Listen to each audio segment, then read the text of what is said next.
At our son's lavish housewarming party, my wife grabbed my arm. Her grip was tight, her fingers digging into my suit jacket. She leaned in close, her voice barely a whisper above the clinking champagne glasses. "We need to leave. Right now." I looked at her confused. "Why? What is going on?" She stayed silent, her eyes darting toward the hallway. She didn't speak another word until we were locked inside our car. Finally, she turned to me, her face pale, and asked, "You didn't actually see the final paperwork, did you?" What she told me next left me completely frozen. "My name is Richard Caldwell. I am exactly 70 years old today, and I spent the last 4 decades of my life building Caldwell Logistics from a single delivery truck into a nationwide operation. My wife Catherine and I worked tirelessly to give our only son David the kind of life we could only dream of when we were young. We paid for his college. We paid for his lavish wedding to Monica. And just last month I wired $1.2 million in cash. It was the down payment for a stunning $2.5 million estate in the upscale suburbs of Illinois. It was supposed to be their forever home, a safe place to raise our future grandchildren. That was the dream, or so I thought. Tonight was the grand housewarming party. The long, winding concrete driveway was completely packed with expensive luxury cars. The caterers were passing around expensive appetizers. But something felt incredibly wrong the moment Catherine and I walked through the front doors. David and Monica were barely hosting. Instead, Monica's mother, Beatrice, was holding court in the grand foyer. Beatrice was a woman who always acted like she owned the world, despite having 0 accomplishments to her name. She was parading around the living room, directing the staff and pointing out the custom renovations as if she had paid for every single brick. I tried to ignore it. I told myself she was just an overbearing mother enjoying her daughter's success. I grabbed a glass of sparkling water and stood near the kitchen watching my son. David looked nervous. He kept adjusting his tie, avoiding my gaze whenever I looked in his direction. Whenever I tried to approach him to ask how the move went, Monica would conveniently appear and pull him away to greet another guest. The atmosphere was suffocating. I felt like a stranger in a house my own money had secured. That was when Catherine grabbed my arm. Her face was ashen. My wife is a strong, composed woman. She handled the stressful years of building our business with unwavering grace. Seeing her this terrified sent a chill straight down my spine. I followed her out the front door, leaving the noise of the party behind us. The cool night air hit my face, but it did nothing to calm my racing heart. We practically jogged down the long, winding driveway to where I had parked my sedan. I unlocked the doors and we both got in. Catherine locked the doors immediately. She was breathing heavily, clutching her purse to her chest. I put my hands on the steering wheel and looked at her. "Catherine, talk to me. What is happening? Did Beatrice say something to you?" I asked, my frustration beginning to build. She shook her head slowly, trying to catch her breath. "Richard, the house. You told me you wired the money to David's escrow account. You told me this house was for our son." "It is for our son," I replied, feeling a knot form in my stomach. "I handled the transfer myself. The real estate attorney sent over the preliminary agreements last month. Everything was in David and Monica's names. What is the problem?" Catherine closed her eyes, and a single tear rolled down her cheek. "I needed to use the restroom. The one on the main floor was occupied, so I went upstairs. I walked past the master suite and saw the door to the private study was wide open. Beatrice was in there." She paused, swallowing hard. "Richard, she was not just in there. She was standing by the desk, holding a glass of wine, showing off something on the wall to 3 of her friends. They were laughing. They were laughing at us." I felt my blood pressure rising. "Laughing at what, Catherine? What did you see?" She turned to face me, her voice trembling with a mixture of profound sadness and pure rage. "It was the property deed. It was framed, hanging right behind the mahogany desk. I walked closer, pretending to admire the woodwork. Richard, I saw the names on that official document. My hands gripped the steering wheel tighter. David and Monica, I stated firmly, though a sickening doubt was already spreading through my chest. No, Catherine whispered. David's name is nowhere on that deed. Monica's name is nowhere on that deed. The property is registered solely to a limited liability company, an LLC. An LLC. I repeated, my mind racing through corporate legalities. What LLC? Kensington Holdings, Catherine replied. The air in the car suddenly felt heavy, unbreathable. Kensington. That was Beatrice's maiden name. The name she constantly used to boast about her imaginary aristocratic heritage. I stared at the dark windshield, my mind struggling to process the magnitude of what my wife was telling me. Are you absolutely certain? I asked, my voice dropping to a low, dangerous tone. I am certain, Catherine said, wiping her face. I saw the state seal. I saw the registration date. It was filed 3 weeks ago, right after you wired the money. Richard, you did not buy a house for our son. You bought a $2.5 million estate for Beatrice. She owns it all. I sat in the dark, the silence deafening. 40 years of hard work. 40 years of sacrificing family dinners to build a company, all to ensure my son would have a secure future. And he had taken my life's savings and handed the keys to his manipulative mother-in-law. My own flesh and blood had orchestrated a massive deception right under my nose. The disrespect was paralyzing. The betrayal was absolute. A cold, calculated fury replaced the shock. I am not a man who gets emotional. I am a man who solves problems. I reached into my jacket pocket and pulled out my phone. I dialed David's personal cell number. I listened to it ring once, twice, 3 times. I pictured my son standing in that lavish living room, holding a drink, playing the successful homeowner, while his mother-in-law held the actual power. The call finally connected. David, I said firmly, my voice echoing in the quiet car. We need to talk right now. But it was not my son's voice on the other end of the phone line. A high-pitched, sickeningly arrogant laugh echoed loudly through the small speaker. Oh, Richard, Beatrice's voice purred with deep satisfaction. David is far too busy moving my antique furniture into the huge master bedroom. Thank you so much for the truly lovely little gift. The line went dead. I stared at the dark screen of my phone. The silence inside the car was broken only by my wife softly crying next to me. Beatrice had just confirmed every single fear taking root in my chest. I put the car in gear and drove us straight home. Sleep was impossible that night. I sat in my home office surrounded by the walls where I drafted the original business plans for Caldwell Logistics 40 years ago. I booted up my computer and logged into the county property portal. It took less than 10 minutes to find exactly what Catherine had seen. The deed to the $2.5 million estate was formally registered to Kensington Holdings, a limited liability company. I pulled the corporate registry. The sole managing member of Kensington Holdings was Beatrice. My son and daughter-in-law held zero equity in the home my $1.2 million down payment had secured. I printed every page. The printer hummed, churning out the concrete evidence of my son's betrayal. I placed the papers in a manila folder and waited for sunrise. At exactly 6:45 in the morning, I pulled into the executive parking lot of Caldwell Logistics. Usually I arrived at this sprawling glass and steel building with a sense of immense pride. Today I felt nothing but a cold dread settling deep in my bones. I walked past the security desk with a brief nod. I bypassed my own office suite and walked directly toward the financial wing. David was the chief financial officer. I had handed him that title 3 years ago, believing he possessed the integrity to manage the empire I intended to leave him. I never imagined I would be confronting him like this.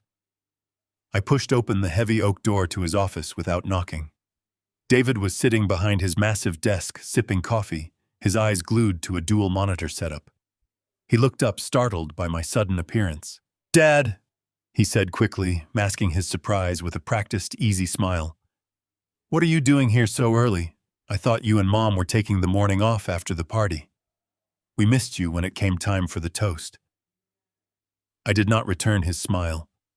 I stopped right in front of his desk. I looked at this man, my son, trying to find a trace of the honest boy I had raised. Instead, I saw a polished executive wearing a tailored suit, bought with my money, sitting in an office I built, spinning a web of deceit. I opened the manila folder. I did not say a single word as I took the printed county property records and slammed them down onto the center of his desk. David flinched. His eyes dropped to the papers. I watched the blood drain completely from his face. His confident posture crumbled in an instant.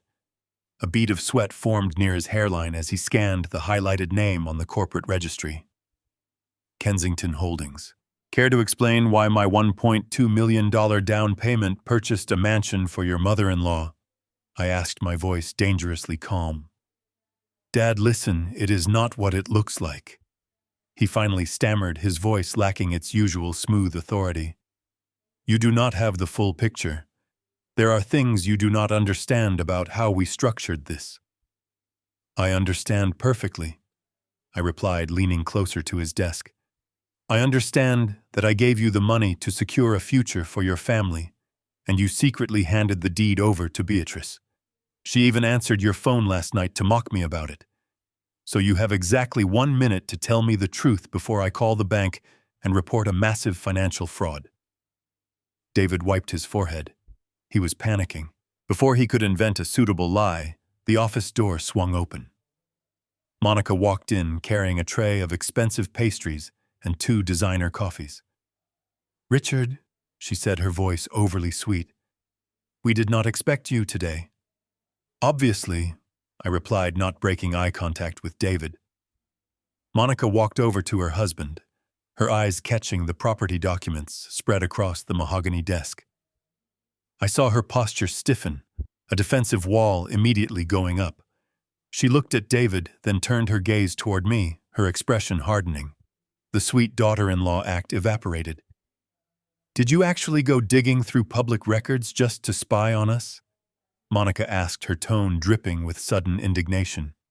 She placed her hands on her hips, positioning herself slightly in front of David like a shield. I cannot believe you would violate our privacy like this, Richard. Violate your privacy, I repeated, my voice rising slightly. I handed you over $1 million of my hard-earned money, Monica. I have every right to know whose name is on the title of that property. It was a gift, she snapped back. A gift means you let it go.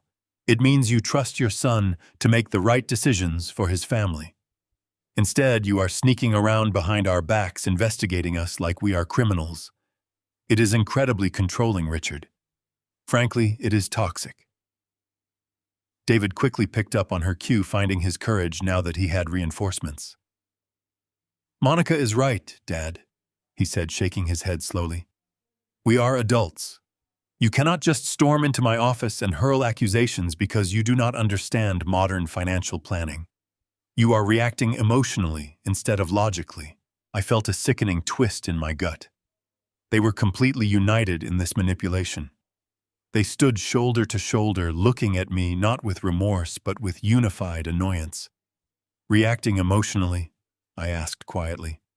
You call secretly transferring a $2.5 million asset to Beatrice logical? David let out a long, heavy sigh. He reached down and opened the bottom drawer of his desk. I did not want to bother you with the complicated mechanics of our wealth management strategy, Dad. You are supposed to be stepping back and enjoying your pre-retirement. But since you insist on assuming the absolute worst about your own son, I will show you. David pulled out a thick black folder with a gold-embossed accounting firm logo on the cover. He dropped it onto the desk. He placed his hands flat on the smooth leather cover, his eyes meeting mine with a terrifyingly calm, calculated confidence. He was no longer sweating. He was fully prepared to spin an intricate web of lies right to my face. Sit down, Dad, David said, gesturing to the leather chair across from him. Let me explain to you exactly how the tax system works. This folder contains the answers to your reckless assumptions." He added, his voice dripping with condescension. "And when I finish, I expect a full apology for this unwarranted intrusion." I looked at the folder, then back up at my son. 40 years of hard work had come down to this moment. He really believed I was a naive old man who would blindly accept his next lie. David opened the folder with slow, deliberate movements, smoothing the pages flat with his palms. He cleared his throat, adjusting his posture to mirror the confident executive persona I had spent years training him to project. "Dad, the world of real estate and large-scale financial transfers is not as simple as it was when you bought your first house 40 years ago. We are dealing with substantial sums of money here, and the federal government is constantly looking for ways to penalize families for intergenerational wealth transfers. If you had just wired the money directly into our personal accounts, we would have been hit with an absolutely staggering gift tax liability. It would have financially crippled us before we even moved a single piece of furniture into the living room." He pointed a manicured finger at a dense spreadsheet filled with projected tax brackets and depreciation schedules. "Monica's mother has a phenomenal accountant, a man who manages portfolios for some of the wealthiest families in the state. He advised us that the safest, most fiscally responsible way to handle your generous contribution was to route it through a temporary holding vehicle. Kensington Holdings is just a shell company, Dad. It is a protective barrier. Beatrice is acting as a temporary trustee to shelter the asset. According to the strategic timeline laid out right here in these documents, the limited liability company will be completely dissolved in exactly 90 days. On the 91st day, the property deed will automatically transfer entirely into Monica's and my name. We were trying to protect your investment, not steal it. We just wanted to handle the stressful logistics ourselves so you could focus on enjoying your retirement." It was a masterful performance. The financial terminology was perfectly deployed. The logic was completely sound on the surface, designed to sound responsible and highly professional. If I were an ordinary, uneducated man, I might have been instantly relieved. I might have praised my son for his brilliant foresight. But I spent my entire adult life navigating corporate tax law to build Caldwell Logistics. I knew instantly that every single word coming out of his mouth was a meticulously crafted lie. You do not use a mother-in-law's personal limited liability company to bypass federal gift taxes on a primary residence. It was legally absurd. It was a fairy tale dressed up in corporate jargon. I kept my face completely blank. I did not interrupt him. I let the silence hang in the air after he finished speaking. That silence made Monica incredibly anxious. She realized David's spreadsheet presentation was not enough to extinguish the burning suspicion in my eyes. She stepped forward, abandoning the aggressive stance for something far more manipulative. Her lower lip began to tremble. Her eyes filled with perfectly timed crystalline tears. "Richard, how could you think so poorly of us?" she asked, her voice cracking with manufactured heartbreak. "How could you believe we would ever do something so malicious?" My mother has spent the last month working herself to the point of exhaustion, meeting with lawyers and accountants, just to make sure David and I were protected. She took on the legal liability of the holding company, solely to help us secure our dream home. She is making a massive sacrifice for our family, and instead of thanking her, you are treating her like some kind of scheming criminal. She reached out and placed a trembling hand on David's shoulder. "We have worked so hard to build a life that would make you and Catherine proud. We wanted to surprise you when the title officially transferred in 90 days. We wanted to show you that we are responsible adults who know how to protect our family assets.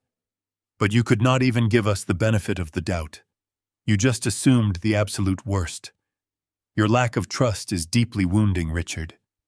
It feels like no matter what David does, no matter how hard he tries to be the son you want, you will always find a way to make him feel like a failure. You are trying to control our marriage with your money, and it is tearing this family apart." David stood up from his leather chair and walked around the desk to wrap his arm protectively around his crying wife. He looked at me with an expression of profound disappointment.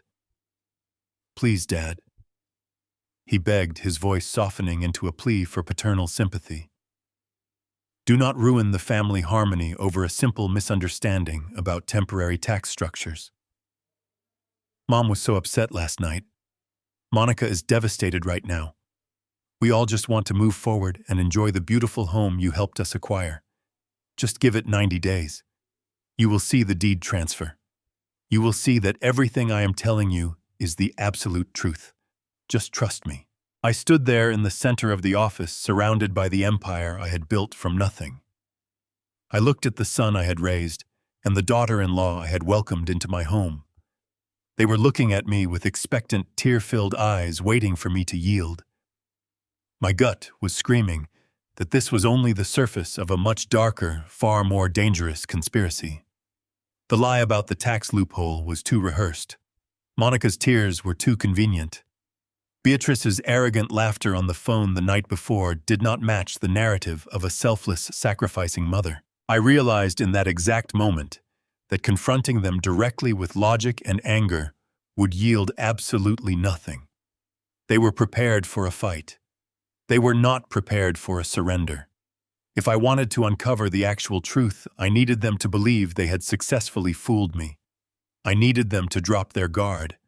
I needed to become the clueless, weary old man they thought I was. I let my shoulders slump forward, intentionally shrinking my posture. I reached up and pinched the bridge of my nose, letting out a long, shaky sigh that sounded like defeat. I forced my expression to soften from cold fury to genuine exhaustion. "I am sorry," I whispered, my voice intentionally weak. "I am just getting old, David. The world moves so fast now, and these modern financial structures are incredibly confusing to me. When your mother saw Beatrice's name on that deed last night, it gave us both a terrible shock. We panicked. I did not mean to accuse you of anything malicious. I just want to know that you and Monica are safe and secure. I want to know my hard work actually helped you. I apologize for overreacting and storming in here. You are right. I should have trusted you." The physical transformation in the room was instantaneous. The defensive tension completely evaporated from David's shoulders. Monica sniffled and wiped her eyes, offering me a weak, forgiving smile. They exchanged a very quick, subtle look of absolute victory. They had won. The old man had folded. "It is okay, Dad," David said, his voice returning to its normal, confident tone. "I know you were just looking out for us. We appreciate the apology. Let us just put this behind us and focus on the future." "Thank you, son," I replied softly. "I will let you get back to work. We can talk more about the house later." I turned my back to them and began walking slowly toward the heavy glass door of the office. I moved with the heavy, shuffling steps of a defeated man. I reached out and grabbed the brushed steel handle. As I pulled the heavy door open, the bright fluorescent lights of the hallway illuminated the thick glass pane, turning it into a perfect dark mirror. The angle of the reflection captured the area directly behind the mahogany desk. David thought I was no longer paying attention. He thought I was broken. In the reflection of the glass, I saw him practically dive back into his leather chair. He grabbed his computer mouse and began clicking frantically. I watched his screen reflect in the doorway. He was aggressively dragging a specific digital folder directly into the system's trash bin. The text on the screen was large enough to read clearly in the reflection. It was a folder he was absolutely desperate to hide from me. The title of the deleted file burned itself into my memory. Caldwell_pension_transfers. The drive home was a blur of calculated silence. The image of my son frantically deleting a file named Caldwell Pension Transfers played on a continuous loop in my mind. A tax loophole for a luxury house was one thing, a simple deception born of typical greed. But intentionally touching the employee pension fund crossed a moral line so severe it bordered on the unthinkable. I had hundreds of hard-working people who trusted me with their retirement. If David was moving their money, he was not just stealing from me. He was destroying the lives of people who had spent their entire careers building my company. I needed to know exactly who was pulling the strings. David was arrogant, but he was inherently cautious. He simply did not have the nerve to orchestrate a massive financial crime on his own. Someone was pushing him. I needed to see the dynamic inside that house when they thought no one was watching. I stopped at a boutique downtown and purchased an extravagant crystal vase. It was the perfect apology gift, serving as an olive branch from a defeated father. I arrived at the estate just after 2 in the afternoon. The wrought iron gates were wide open. Landscaping crews were busy manicuring the vast front lawn. I parked near the fountain and walked up the stone steps, holding the crystal vase tightly. I did not ring the bell. The heavy oak front door was slightly ajar. I stepped inside the grand foyer, quietly letting the shadows conceal my arrival. The house echoed with the demanding voice of Monica's mother. I walked silently down the marble hallway, following the sound of Beatrice's piercing voice into the main living room. What I saw made my blood run absolutely cold. It was a masterclass in psychological domination. David, the chief financial officer of a $40 million empire, was literally on his hands and knees. He was holding a measuring tape against the edge of a massive Persian rug. Beatrice was standing directly over him, holding a china cup of tea. She looked down at him with pure disgust. "Move it exactly 2 inches to the left, David," she barked, her tone dripping with venom. "I told you repeatedly that I wanted it perfectly centered with the chandelier. Are you completely incapable of following a simple instruction?" David fumbled with the heavy fabric, his hands visibly shaking. "Sorry, Beatrice," he mumbled, his voice barely audible, not daring to look up at her. "I will fix it right now." Beatrice scoffed loudly, a sound filled with deep contempt. She snapped her fingers at him twice, a sharp, degrading sound. "Hurry up and fix it. The interior designer is arriving in 20 minutes, and I will not have my home looking like a chaotic mess because of your incompetence." I watched my son shrink into himself, his shoulders slumping in defeat. The confident executive who tried to intimidate me just hours ago was gone. He was a terrified, obedient servant in his own supposed home, bowing to the whims of a tyrant. I took a heavy step forward, letting my shoes click loudly against the marble floor. David jumped up instantly, brushing the dust off his slacks, his face flushing bright red with embarrassment.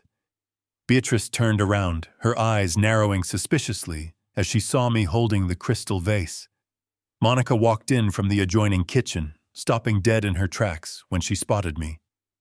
"Richard," Monica said, her voice tight and defensive. "What are you doing here without calling first?" I forced a warm, apologetic smile onto my face. "I came to bring this," I said, holding up the gleaming vase. "I wanted to formally apologize for my behavior this morning. I overstepped my bounds, and I want to respect your boundaries moving forward. I just want peace between us."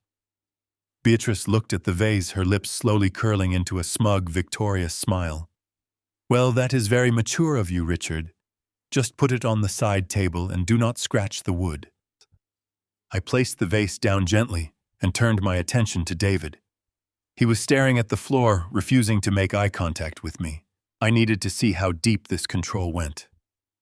"David," I said casually, keeping my tone light and conversational, "while I am here, I wanted to quickly ask you about the fourth quarter financial projections for the regional distribution centers. Are we still on track to open the new warehouse in Ohio by November?" It was a basic question, something any executive should be able to answer in his sleep. David opened his mouth to speak, but Monica stepped directly in front of him. She physically blocked him from my view, acting like a guard dog. "David is not working today, Richard," Monica said, her voice sharp and commanding. "We are focusing entirely on setting up my mother's new house. Your little trucking company can wait until Monday morning. He is not answering your stressful work questions right now." I looked past her shoulder, trying to catch David's eye. He simply nodded, staring blankly at the freshly painted wall. "Monica is right, Dad," he whispered softly, sounding entirely defeated. "I am busy with the house. We can talk about logistics next week." The psychological horror of the situation settled over me. My son had zero control over his own life, his money, or his voice. He was subjugated. They had stripped him of his autonomy, turning him into a compliant tool for their financial gain. "Of course," I said, maintaining my weary facade. "I completely understand. I will just use the restroom and let you all get back to your busy day." I walked past the living room and headed straight down the hallway toward the guest bathroom. I knew exactly where Beatrice had claimed her private study. It was the same room where Catherine had seen the framed property deed. The heavy wooden door was wide open. I slipped quietly inside the room. The space smelled strongly of expensive perfume and leather. I walked quickly toward her massive mahogany desk, my eyes scanning rapidly for any loose documents. As I stepped around the heavy leather chair, the toe of my shoe caught the edge of an ornate metal trash can. It tipped over, instantly spilling its crumpled contents across the pristine hardwood floor. I crouched down to clean up the mess before anyone heard the noise. As I reached for a crumpled ball of paper, a brightly colored logo caught my eye. I carefully flattened out the ripped pages against my knee. They were final notice letters from 3 different offshore casinos located in the Caribbean. The letters were addressed directly to Beatrice Kensington. The bold red ink at the bottom demanded immediate wire transfers to settle outstanding markers. I stared at the staggering numbers printed on the paper. Beatrice was not a wealthy aristocrat sheltering assets from the government. She was just a degenerate gambler severely drowning in tens of millions of dollars of offshore debt. And she was using my son and my company's pension fund to pay for her own pathetic survival. I placed the ripped pieces of the casino final notice letters back into the ornate metal trash can, arranging them exactly as I had found them. My hands were surprisingly steady, despite the hurricane of rage and realization tearing through my mind. Beatrice was drowning in offshore gambling debt, and my son was her financial lifeline. I stood up, smoothed the front of my jacket, and took a deep, stabilizing breath. I walked out of the private study and back down the long, opulent hallway toward the main living area. Monica and David were standing exactly where I had left them, their posture still radiating a mix of defensive tension and smug superiority. I offered them both a polite, weary smile, playing the role of the defeated, oblivious father to perfection. I told them I was glad we had cleared the air, wished them a wonderful afternoon, setting up their home, and quietly showed myself out the front door. The drive back to my own house felt like navigating through a thick, suffocating fog. The pieces of the puzzle were horrifyingly clear now. David was not just a naive husband trying to appease a demanding mother-in-law with a tax loophole. He was an active, willing participant in a massive financial crime. When I arrived home, Catherine was waiting for me in the kitchen, her eyes wide with anxious anticipation. I poured myself a small glass of water and sat down across from her at the kitchen island. Speaking in hushed tones, I told her everything. I told her about the degrading way Beatrice treated our son, the deleted computer folder regarding the company pension fund, and the ripped casino debt collection letters hiding in the trash can. Catherine covered her mouth with her hands, tears welling in her eyes as the sheer scale of the betrayal washed over her. "Our son was stealing from us to fund a gambling addiction. We have to call the police, Richard," Catherine whispered, her voice trembling with a mixture of fear and profound sorrow. "We have to stop him before he ruins everything we have ever built." I shook my head slowly, reaching across the marble counter to grasp her trembling hands. "No," I replied softly but firmly. "If we confront him now or involve the authorities prematurely, David will simply erase the remaining digital evidence. He is the chief financial officer. He controls the servers. He controls the daily ledgers. He will claim I am a confused old man making wild accusations, and Monica will back him up completely. We cannot win a war of words against 2 people who have spent months perfecting their lies. If we are going to stop this, I need undeniable concrete proof. I need the raw financial data downloaded directly from the company servers, and I have to get it without David ever knowing I was looking." I spent the rest of the evening acting completely normal. I ate dinner with Catherine, watched the evening news, and went to bed at my usual time. I needed to ensure that if David was monitoring my behavior in any way, he would see nothing but a tired, retired executive settling into a quiet life. But sleep was entirely out of the question. I lay in the dark listening to the rhythmic ticking of the hallway clock, waiting for the dead of night. When the clock struck 2 in the morning, I quietly slipped out of bed, leaving Catherine sleeping soundly. I walked down the hallway to my home office and locked the heavy wooden door behind me. I sat down at my desk and opened my laptop, the blue light from the screen illuminating the dark room. It was time to investigate the company I had spent 40 years of my life building from the ground up. David was a highly educated financial executive, but he suffered from the blinding arrogance of youth. When I handed him the keys to the financial kingdom 3 years ago, he immediately changed all the primary administrative passwords, subtly locking me out of the day-to-day operational metrics. He wanted total control, and he believed his modern cybersecurity protocols were impenetrable. But David had forgotten a crucial detail about Caldwell Logistics. I was not just the founder. I was the man who personally supervised the installation of the original network architecture 2 decades ago. Before we had dedicated information technology departments, I coded the legacy administrative backdoor access portals myself. I opened a command terminal on my laptop and began typing strings of old hidden credentials that had not been actively used in over 15 years. I held my breath as the screen loaded, praying the old security patches were still buried deep within the server framework. The screen flashed green. I was in. I completely bypassed the superficial, highly sanitized quarterly reports that David usually presented to the board of directors during our formal meetings. I needed to see the raw, unfiltered data. I navigated directly into the Master Chief Financial Officer ledger, the central nervous system of our entire corporate operation. I began pulling up the vendor payout logs for the last 12 months, scanning row after row of thousands of transactions. I was looking for anomalies, unauthorized bonuses, or phantom contractors. For the first hour, everything looked infuriatingly normal. Legitimate invoices for fuel vehicle maintenance, warehouse leases, and employee payroll rolled across the screen. David had hidden his tracks exceptionally well, burying his theft beneath mountains of routine corporate expenditures. My eyes were burning from staring at the bright screen, but I refused to stop scrolling. Then I finally saw it. It was a recurring monthly payment authorized directly by the Chief Financial Officer. $30,000 precisely categorized under the vague heading of Strategic Logistics Consulting. The vendor receiving these massive monthly transfers was listed simply as B. Ridge Consulting. I clicked the vendor profile, my heart hammering against my ribs. I pulled up the registration and billing address attached to the account. It was a rent-controlled apartment complex on the south side of Chicago. It was the exact address where Beatrice had lived before Monica married my son. B. Ridge. Beatrice.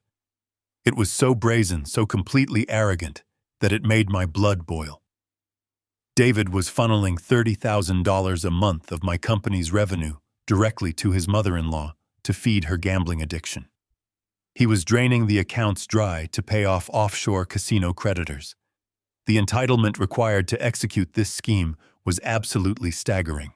I reached out to initiate a mass download of the records. My finger hovered over the trackpad, ready to secure the undeniable proof I needed to save my legacy.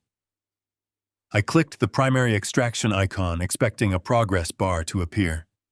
But before the download could even begin to process, the entire computer screen suddenly froze completely and flashed a violent, blinding red color.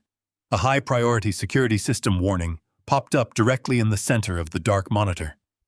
The text message was incredibly loud and absolutely clear. Admin override detected, alerting CFO immediately. The trap had been sprung without warning. David now knew for an absolute fact that an unauthorized user was actively inside his secure network. He knew someone was hunting him. I stared at the blinding red warning on my monitor before acting. I pressed the power button, holding it down until the screen went completely black and the fan died away. The silence returned, but my mind was racing. David would receive that automated alert instantly. Given the magnitude of the financial crimes he was committing, panic would completely consume him. He would not wait until regular business hours to investigate a high-level breach. He would come here directly to the source of the override codes. I had to be absolutely ready for him. I closed the laptop, pulling a stack of old physical retirement portfolio folders from my drawer and scattering them haphazardly across the desk. I needed the room to look like the disorganized workspace of an elderly man struggling to understand his finances. I walked upstairs, quietly, slipped back into bed beside Catherine, and watched the clock on the nightstand slowly tick toward dawn. I did not close my eyes. I simply waited for the inevitable arrival of my desperate son. At 6:15, the harsh crunch of tires gripping the driveway shattered the morning quiet. A car door slammed shut with aggressive force. A few seconds later, a series of rapid, heavy knocks pounded against our front door. Catherine stirred beside me in alarm. I placed a gentle hand on her shoulder and told her to stay in bed, promising I would handle whoever was downstairs. I pulled on my thick bathrobe, intentionally tying the belt slightly off-center. I ruffled my gray hair to ensure I looked disheveled and freshly awakened. I walked slowly down the wooden staircase, making my footsteps sound heavy and fatigued. The knocking resumed, bordering on frantic. I unlocked the deadbolt and pulled the heavy door open. David stood on the front porch, bathed in the pale light of early dawn. He looked completely unraveled. He was wearing the same dress pants from the day before, paired with a wrinkled t-shirt. His eyes were bloodshot, darting wildly around the foyer, as if expecting to find federal agents waiting to place him in handcuffs. "David," I said, keeping my voice thick with sleep and laced with mild paternal confusion. "What in the world are you doing here at this hour? Is someone hurt?" He pushed past me into the house without waiting for an invitation. He stood in the center of the foyer, breathing heavily, trying desperately to compose himself. He ran a trembling hand through his messy hair. "Dad, we have a massive corporate emergency," he said, his voice tight. "The primary financial servers at the company were breached last night. Someone triggered a master administrative override at 2 in the morning. My security protocols flagged a catastrophic unauthorized entry right from the legacy access portals. I drove straight over here because the physical IP address pinged back to this residential network. Did someone break into your home office?" I watched him perform his desperate routine. He was trying to frame his sheer terror as diligent executive concern. He needed to know if I was pulling the strings or if some anonymous hacker was currently downloading his illegal transactions. I let my shoulders slump. I raised a trembling hand to my forehead, rubbing my temples as if battling a severe morning headache. I let out a long, heavy sigh of profound embarrassment. "Oh, David," I mumbled, avoiding his gaze. "I am so incredibly sorry. I had absolutely no idea it would cause such a terrible commotion. There are no hackers, son.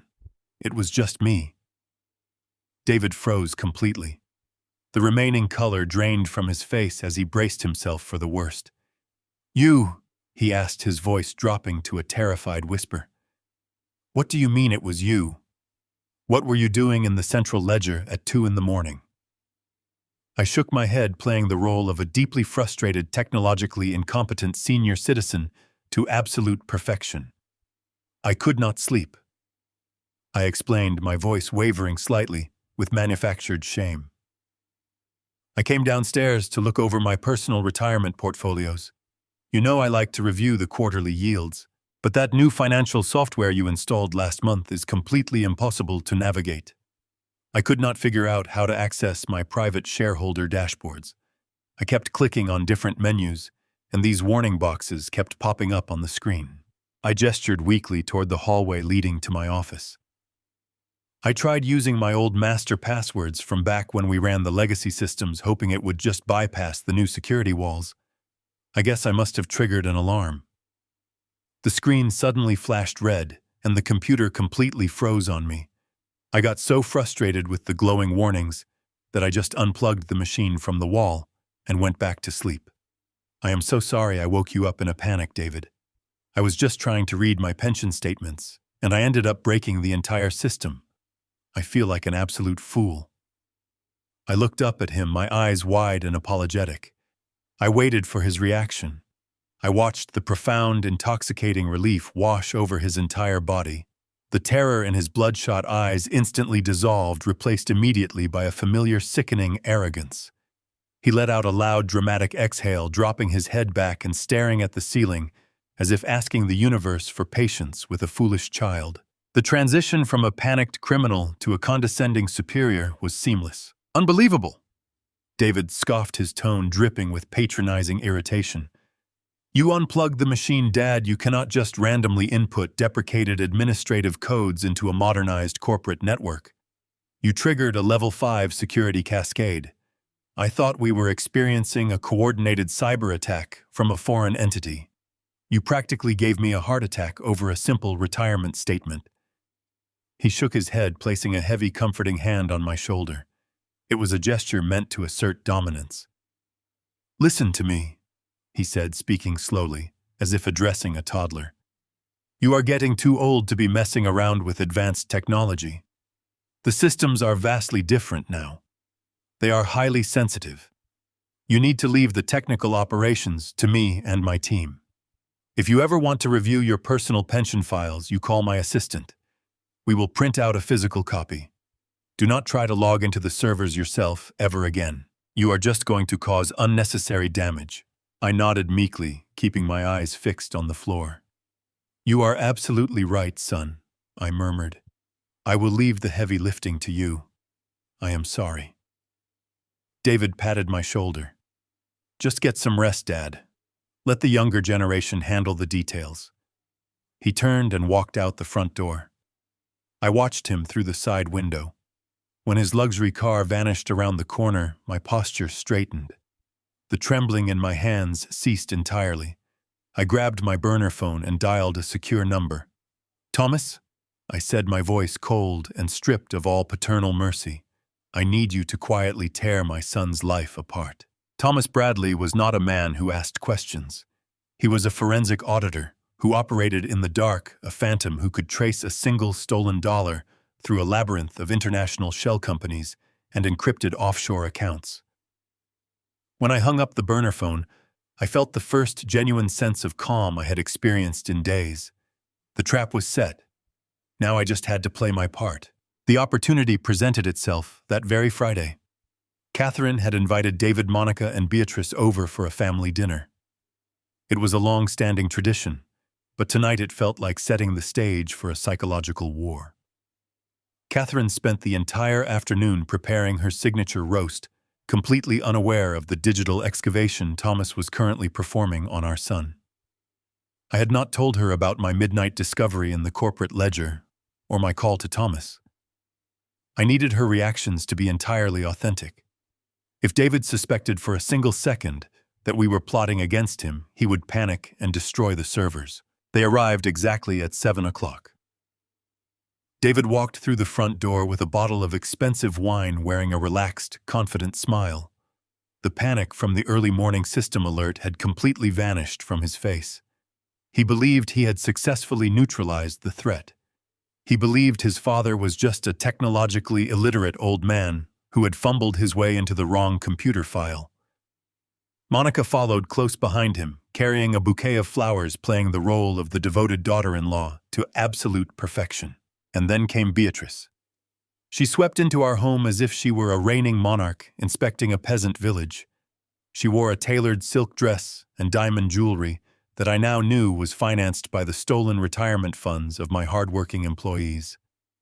She greeted Catherine with a stiff, obligatory embrace before immediately commenting on the temperature of the house, complaining that the air conditioning was far too aggressive for her delicate constitution. We moved into the dining room. Catherine brought out the roast, surrounded by roasted vegetables and fresh herbs. It was a beautiful, warm, comforting meal. Beatrice looked at the platters with an expression of thinly veiled disdain. She picked up her silver fork and prodded a piece of the meat, as if examining a biological specimen. "This is so wonderfully rustic, Catherine," Beatrice said, her voice dripping with condescending sweetness. It reminds me of the simple meals my grandmother used to make during the rationing years. It is incredibly quaint. You must give my personal chef your recipe. He is always looking for ways to create heavy filling dishes for the landscaping crew. Catherine's face flushed with a mixture of embarrassment and hurt. She looked down at her plate, the joy completely draining from her eyes. Monica let out a soft, melodic laugh, reaching over to pat Catherine's hand. Do not mind Mother Catherine. She has just grown accustomed to a very particular standard of culinary artistry lately. Her new diet is strictly organic imported ingredients. I sat at the head of the table, cutting my meat with slow, deliberate precision. I forced a warm, oblivious smile onto my face. I looked at Beatrice and nodded enthusiastically, completely ignoring the vicious insult she had just hurled at my wife. Well, we are just simple people, Beatrice, I said, my voice intentionally cheerful and naive. We stick to the classics. I am just glad we could all get together and enjoy the evening as a family. It is wonderful to see you all so relaxed and happy. David beamed, taking a large sip of his wine. He leaned back in his chair, completely at ease. He looked at me with a patronizing smirk, thoroughly enjoying his perceived superiority. It is a great evening, Dad, David said smoothly. Everything is running perfectly. You really do not have a single thing to worry about anymore. Just sit back and let me handle the heavy lifting. Right at that exact moment, the burner phone hidden deep in my left trouser pocket vibrated a single sharp pulse. I kept my smile frozen in place. I casually lowered my left hand under the heavy mahogany dining table, slipping the small device out of my pocket. I kept my eyes locked on David, nodding along to whatever mundane story he had begun to tell about his golf handicap. Under the table, I pressed my thumb against the screen to unlock it. The brightness was turned all the way down, casting only a faint glow against my palm. It was a text message from Thomas Bradley. The forensic excavation had begun to strike gold. The first message was brief and clinical. Kensington Holdings is a hollow shell, registered in Delaware, 0 legitimate business operations. Sole purpose is acting as a pass-through entity for inbound wire transfers. I took a bite of my food, chewing slowly, as Beatrice began to complain about the quality of the wine David had brought. I glanced down again. A second message materialized on the screen. I have breached the Bee Ridge Consulting ledger. You were right. It is completely fraudulent. No employees, no services rendered. The monthly $30,000 consulting fees from Caldwell Logistics are automatically routed through a payment processor directly into an account held by the Grand Cayman Royal Bank. I looked across the table at Beatrice. She was currently dabbing the corners of her mouth with a linen napkin, complaining that the lighting in our dining room was terribly unflattering. This woman who was critiquing the aesthetics of my home was a financial parasite draining my life's work. My phone vibrated again. A third message. I intercepted the outbound routing numbers from the Cayman account. The money does not stay there. Within 24 hours of receiving the Caldwell funds, wire transfers are executed to 3 separate entities: Sun Crown Casino Group, Horizon Island, betting, and a private debt consolidation firm operating out of Macau. She is moving money faster than she can steal it. The debt is astronomical. She is leveraging the house to cover the margins. I felt a cold, hard knot form in the pit of my stomach. The scale of the deception was breathtaking. David was sitting right in front of me, laughing at a joke Monica had just made, completely unaware that his entire criminal enterprise was being dismantled piece by piece beneath my dinner plate. He was so arrogant, so blindly confident in his own intelligence, that he never stopped to consider the possibility that I was hunting him. I watched Catherine offer Beatrice another serving of vegetables. Beatrice declined with a dramatic wave of her hand, claiming she had already consumed far too many simple carbohydrates for one evening. I wanted to scream, but I remained perfectly still. I had to let Thomas finish the job. My phone vibrated one final time. It was a longer, continuous pulse. I kept my face perfectly neutral as I lowered my gaze. The text from Thomas was stark and absolute. Richard, step outside. You need to hear this. They aren't just stealing the company's cash flow. The words on the screen sent a sharp spike of adrenaline straight into my chest. I slipped the phone back into my pocket and took a deep breath. I looked up at the dining table. David was swirling his wine, completely satisfied with his stolen life. Monica was smiling at him. They were a portrait of perfect, oblivious arrogance. I cleared my throat softly, drawing their attention. "Excuse me for a moment," I said, keeping my voice mild. "I think the roast was a bit rich. I am going to step outside for a breath of fresh evening air." Catherine looked at me with concern. I offered a reassuring smile and pushed my chair away. I walked through the kitchen and slipped out the glass door. The cool night air hit my face but did nothing to calm the burning fury inside me. I walked across the lawn, slipping through the back gate leading to a quiet, poorly lit parking lot behind our community center. Thomas Bradley was waiting exactly where I knew he would be. His dark sedan was parked in the deepest shadows beneath a cluster of oak trees. I opened the passenger door and slid into the leather seat. The interior was bathed in the pale blue glow of a laptop screen. Thomas did not offer a greeting. He traded exclusively in hard facts. "You need to brace yourself, Richard," Thomas said, his voice flat. "I spent the last 3 hours digging through your son's digital footprint. He is not just skimming cash. He has engineered a financial catastrophe, steering the entire ship directly into a concrete wall." I looked at the glowing screen. "Tell me exactly what you found." "I already know Beatrice is gambling away the company cash flow through those fake consulting fees." Thomas shook his head. "The casinos cut her off 6 months ago. Beatrice turned to alternative funding sources. She owes an international syndicate of loan sharks over $2 million. They demand weekly tribute, and the interest rates are compounding at an astronomical pace. She is drowning, and she dragged your son into the deep water with her." I felt a cold sweat break out across my forehead. "So David is draining the operating accounts to keep her alive," I stated. "It is much worse than the operating accounts," Thomas replied. $30,000 a month is not enough to cover the weekly tribute Beatrice owes to these syndicates. David needed a massive pool of untraceable liquidity. He crossed the ultimate line. He is actively draining the Caldwell Logistics Employee Pension Fund." "The pension fund," I whispered, my voice cracking. "He is stealing the retirement savings of my workers, men and women, who have given their entire lives to my company. He has already siphoned over $4 million from the principal reserves," Thomas confirmed, bringing up a complex series of ledger transfers.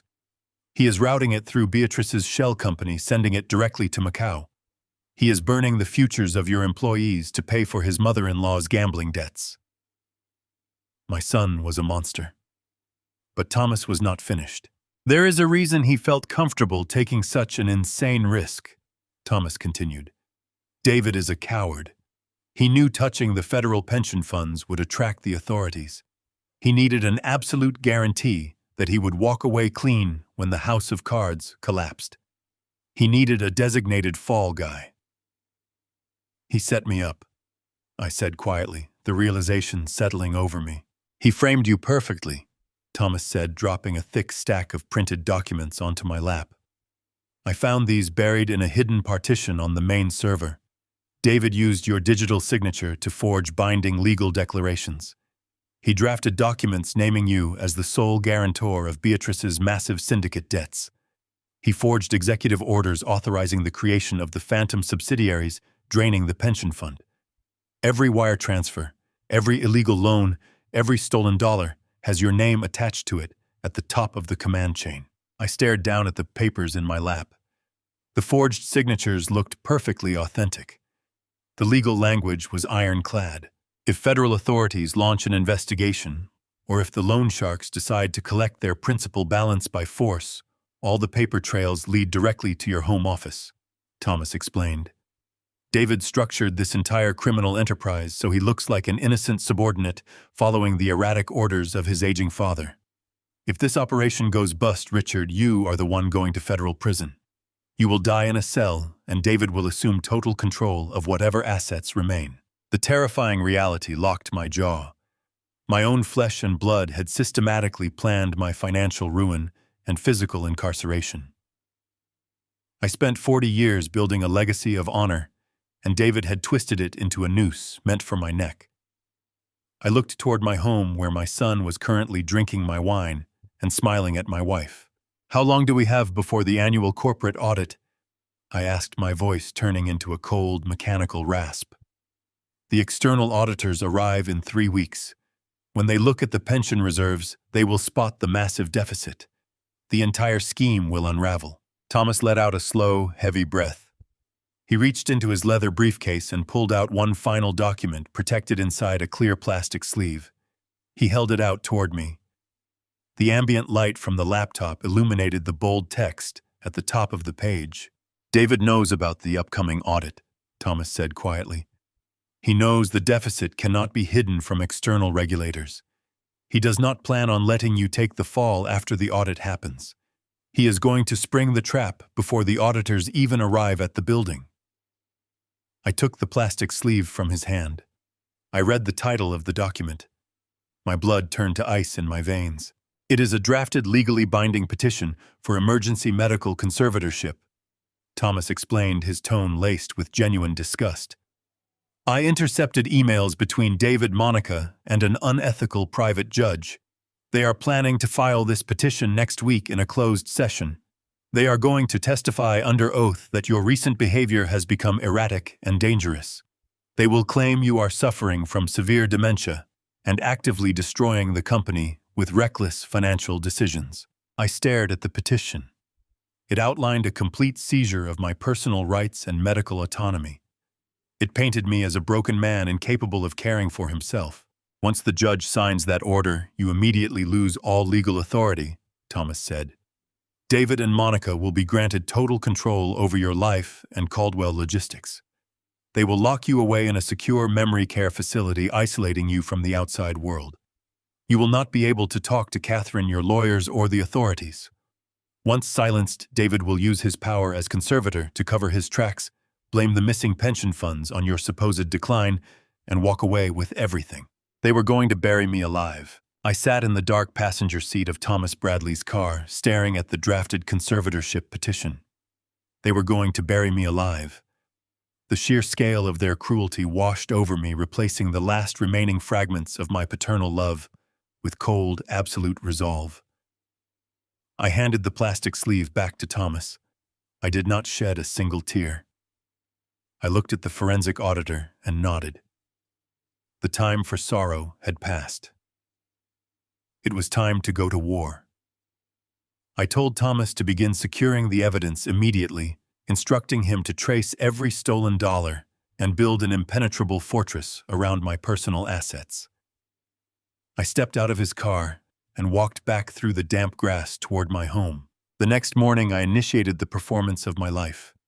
If David and Monica needed me to be a senile, confused old man to validate their fraudulent court petition, I was going to give them a masterpiece. I walked into the kitchen where Catherine was pouring coffee, and David was standing near the island, reviewing a report on his tablet. I intentionally shuffled my feet, letting my posture sag heavily. I looked directly at my son and let a blank, vacant expression wash over my face. "Good morning, Michael," I said, using the name of my late brother. "Did you finish the inventory logs for the warehouse yet?" David froze, lowering his tablet slowly. He exchanged a rapid, wide-eyed look with Catherine. "Dad," David said, his voice dripping with mock concern. "It is me, David. Michael has been dead for 20 years. Are you feeling all right?" I blinked repeatedly, pressing a trembling hand to my forehead. I muttered a weak apology, claiming I had not slept well and was feeling a bit disoriented. Later that afternoon, when Monica stopped by to drop off some fabric swatches for Catherine, I executed the next phase of my performance. I casually opened the refrigerator to grab a bottle of water and silently placed my heavy set of car keys directly onto the middle shelf right next to the milk. I walked into the living room and began frantically searching my pockets, complaining loudly that I had lost my keys again. Monica immediately sprang into action, adopting the tone of a patronizing nurse. Within 3 minutes, she opened the refrigerator and gasped with manufactured shock. She pulled the keys out and held them up for David to see. I watched them from the corner of my eye. They were absolutely thrilled. I could see the barely contained glee dancing in Monica's eyes. I watched David subtly pull out his smartphone and type a quick note documenting my staged cognitive decline for their impending court filing. They were building their case completely unaware. They were merely dancing on the stage I built for them. While I played the crumbling patriarch in the daylight, my nights were consumed by ruthless retaliation. I met with Thomas Bradley and my senior legal counsel in secure locations long after midnight. We moved with terrifying speed. Because the company was still legally entirely in my name, and the forged guarantor documents had not yet been activated by the offshore loan sharks, I had a narrow window to sever the diseased limbs of my empire. I quietly liquidated my massive personal stock portfolios, moving the capital into secure blind trusts completely insulated from Caldwell Logistics and David's grasp. Next, we tackled the forged legal declarations. My attorneys worked directly with federal fraud investigators to place immediate holds on the fabricated guarantor documents David created. We built a firewall separating my personal identity from Beatrice's $2 million offshore debt. If the syndicates came looking for their money, they would hit an impenetrable wall. But my most devastating maneuver was structural. 30 years ago, I personally financed the construction of our primary distribution hub. The company still held a massive mortgage lien on that property.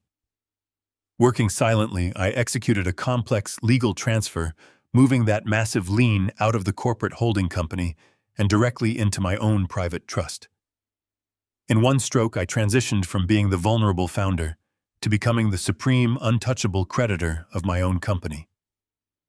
If David successfully seized the company through his fake conservatorship, he would inherit a staggering mountain of debt payable directly to me. By the end of the week, the trap was fully primed.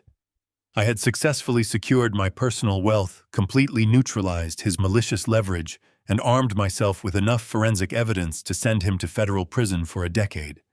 But I still needed one final undeniable piece of physical evidence. I needed to catch him in the act of outright theft to destroy any potential defense he might try to mount in a courtroom. I needed to capture his true intent. On Thursday evening, I retreated to my home office. I sat down at my heavy oak desk and pulled out a stack of official gold-embossed corporate letterhead. I began drafting a document designed to be the ultimate irresistible bait. I titled it Immediate Transfer of CEO Powers. I filled the page with dense, highly authentic legal jargon outlining a total surrender of my position at Caldwell Logistics directly to David.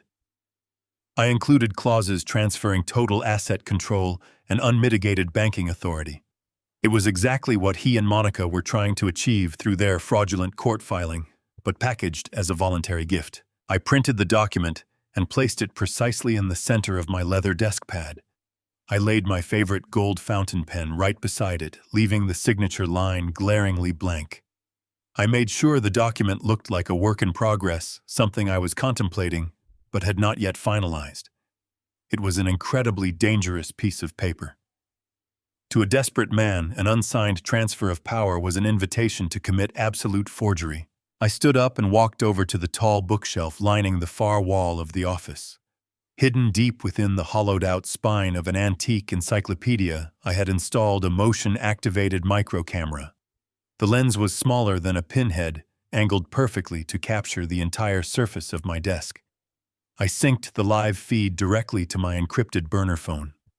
I adjusted the lighting in the room to cast a soft, dramatic glow over the desk, ensuring the document was the focal point of the entire space. I walked out of the office, intentionally leaving the heavy wooden door slightly ajar. I walked into the main kitchen where David was helping Catherine clean up after dinner. I yawned loudly, announcing that my mind was feeling exceptionally foggy and that I was going upstairs to take a long, deep sleep. I told them I left important paperwork on my desk and asked them not to disturb my office. I walked up the stairs, my heart beating with a steady rhythm. I closed my bedroom door and pulled out the burner phone. The screen flickered to life, showing the empty office and the blank signature line waiting in the dark. I stared at the glowing screen, watching the shadows stretch across my mahogany desk. The house was silent, but the air felt impossibly thick, suffocating me with the weight of my own son's betrayal. I turned toward the bed where Catherine lay awake, her eyes searching my face in the dim light. I walked over and gently grasped her hand. I told her to pack a small overnight bag quietly. I explained that we could not stay in this house tonight.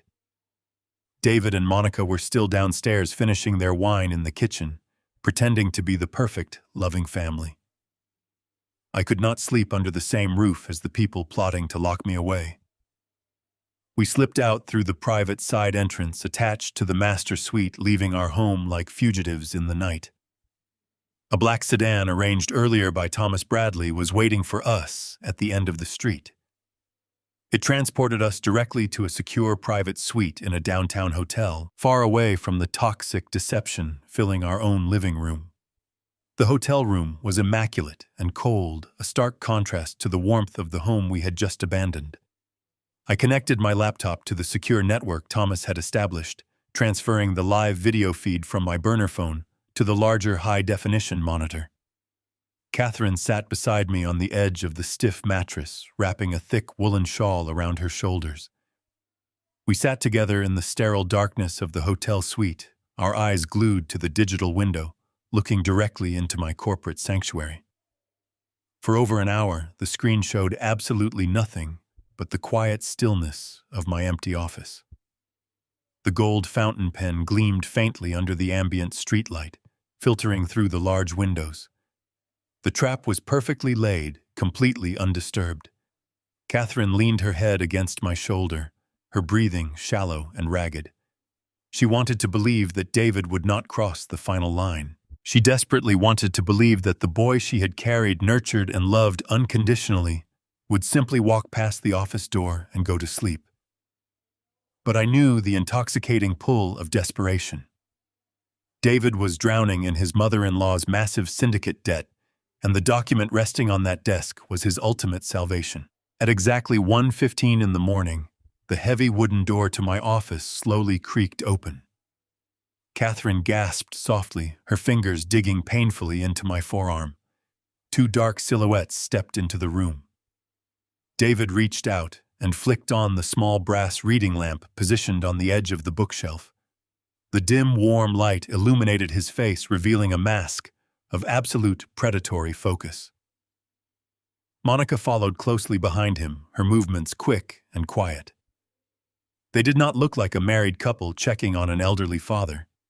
They moved with the synchronized, calculated precision of burglars breaking into a vault. David immediately bypassed the filing cabinets and walked directly toward my desk. His eyes locked onto the solitary piece of gold-embossed paper resting in the center of the leather pad. He leaned over, resting his hands flat on the desk, his eyes scanning the dense legal text I had painstakingly drafted just hours before. I watched his chest rise and fall rapidly as he absorbed the magnitude of the document.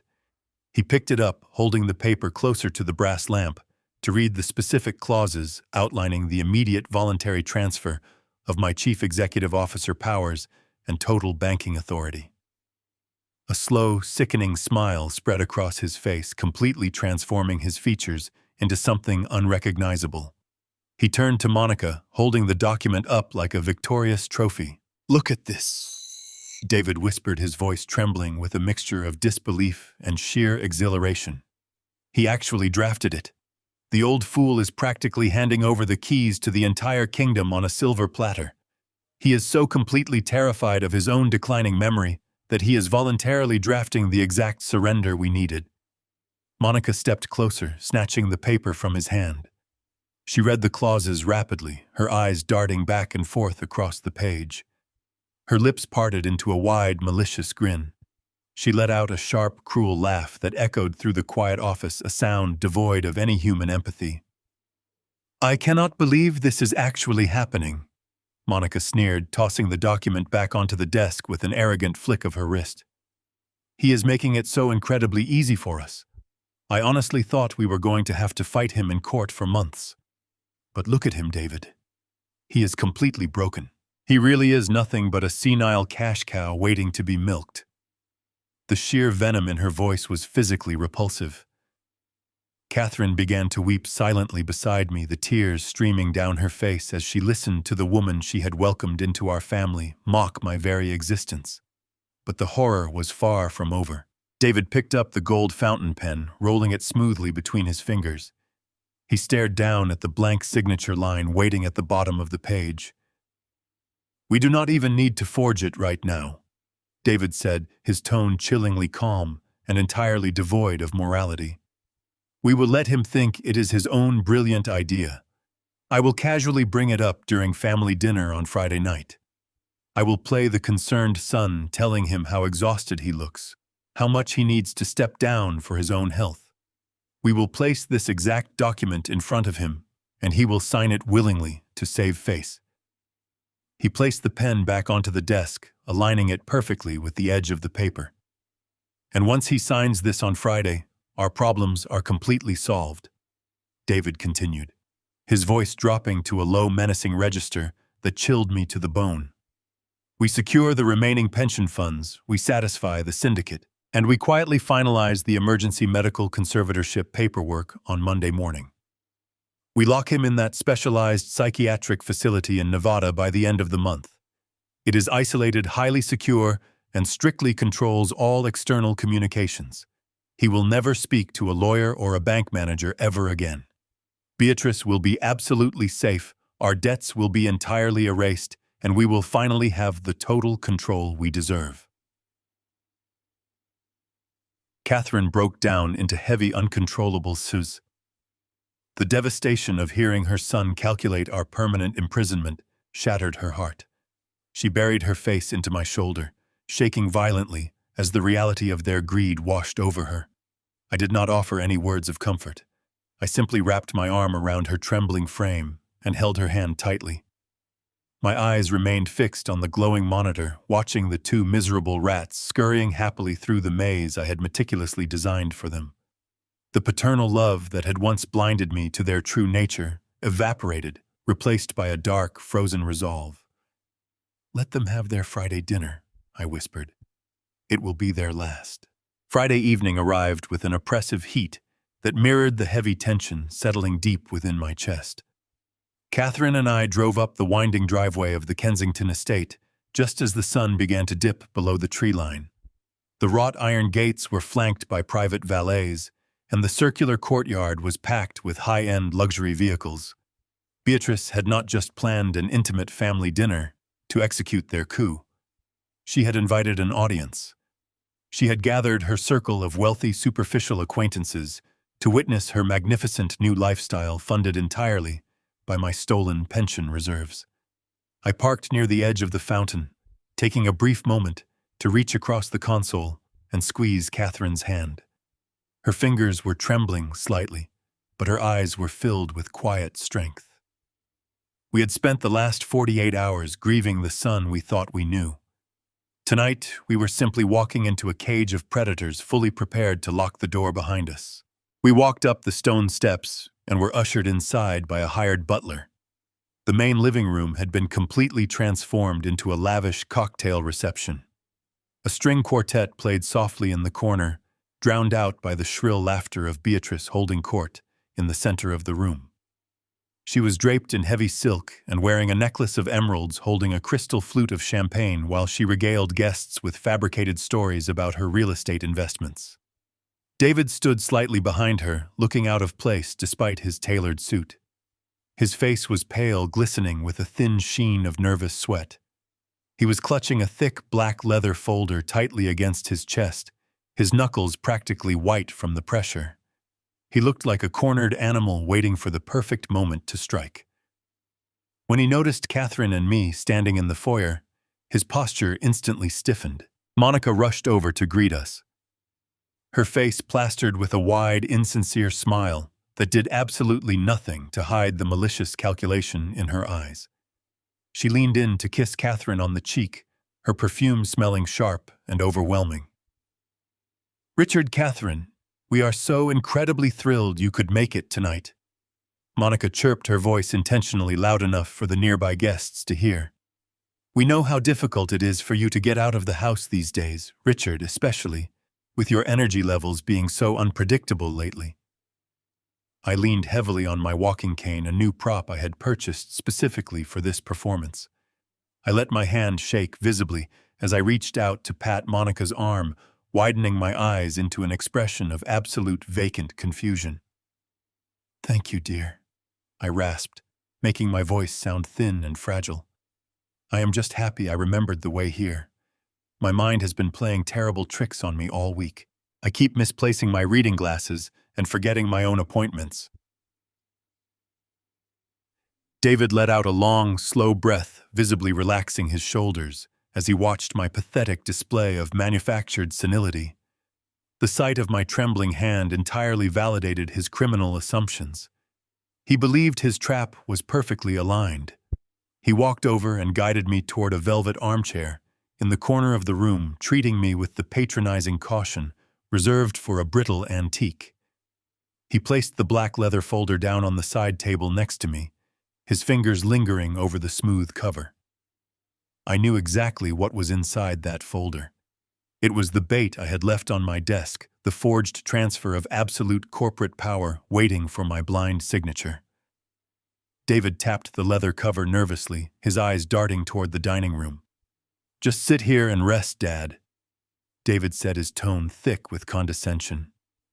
"We will be moving into the formal dining room shortly. I have some important family business I want to discuss with you after the main course, something that will make your life much easier." I nodded blankly, sinking deep into the velvet cushions.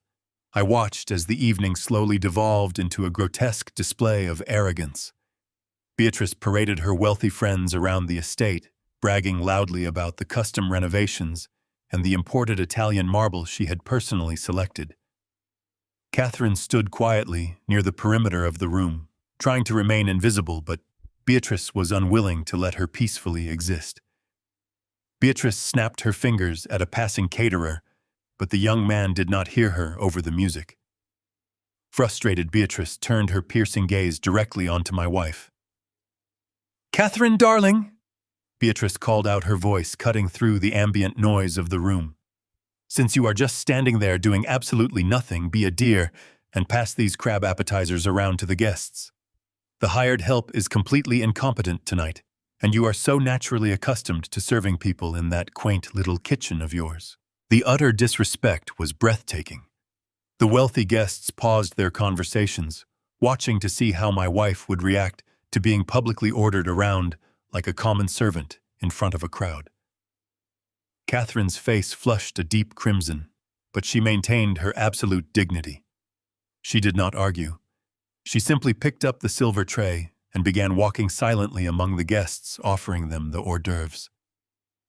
Monica watched this degrading spectacle with a smirk, whispering something into the ear of a woman standing next to her. I gripped the armrests of my chair, forcing myself to remain seated. The rage was building, pressing against my ribs, but the timing was not right. I had to wait for the main event. Eventually, the string quartet stopped playing, and Beatrice loudly announced that dinner was served.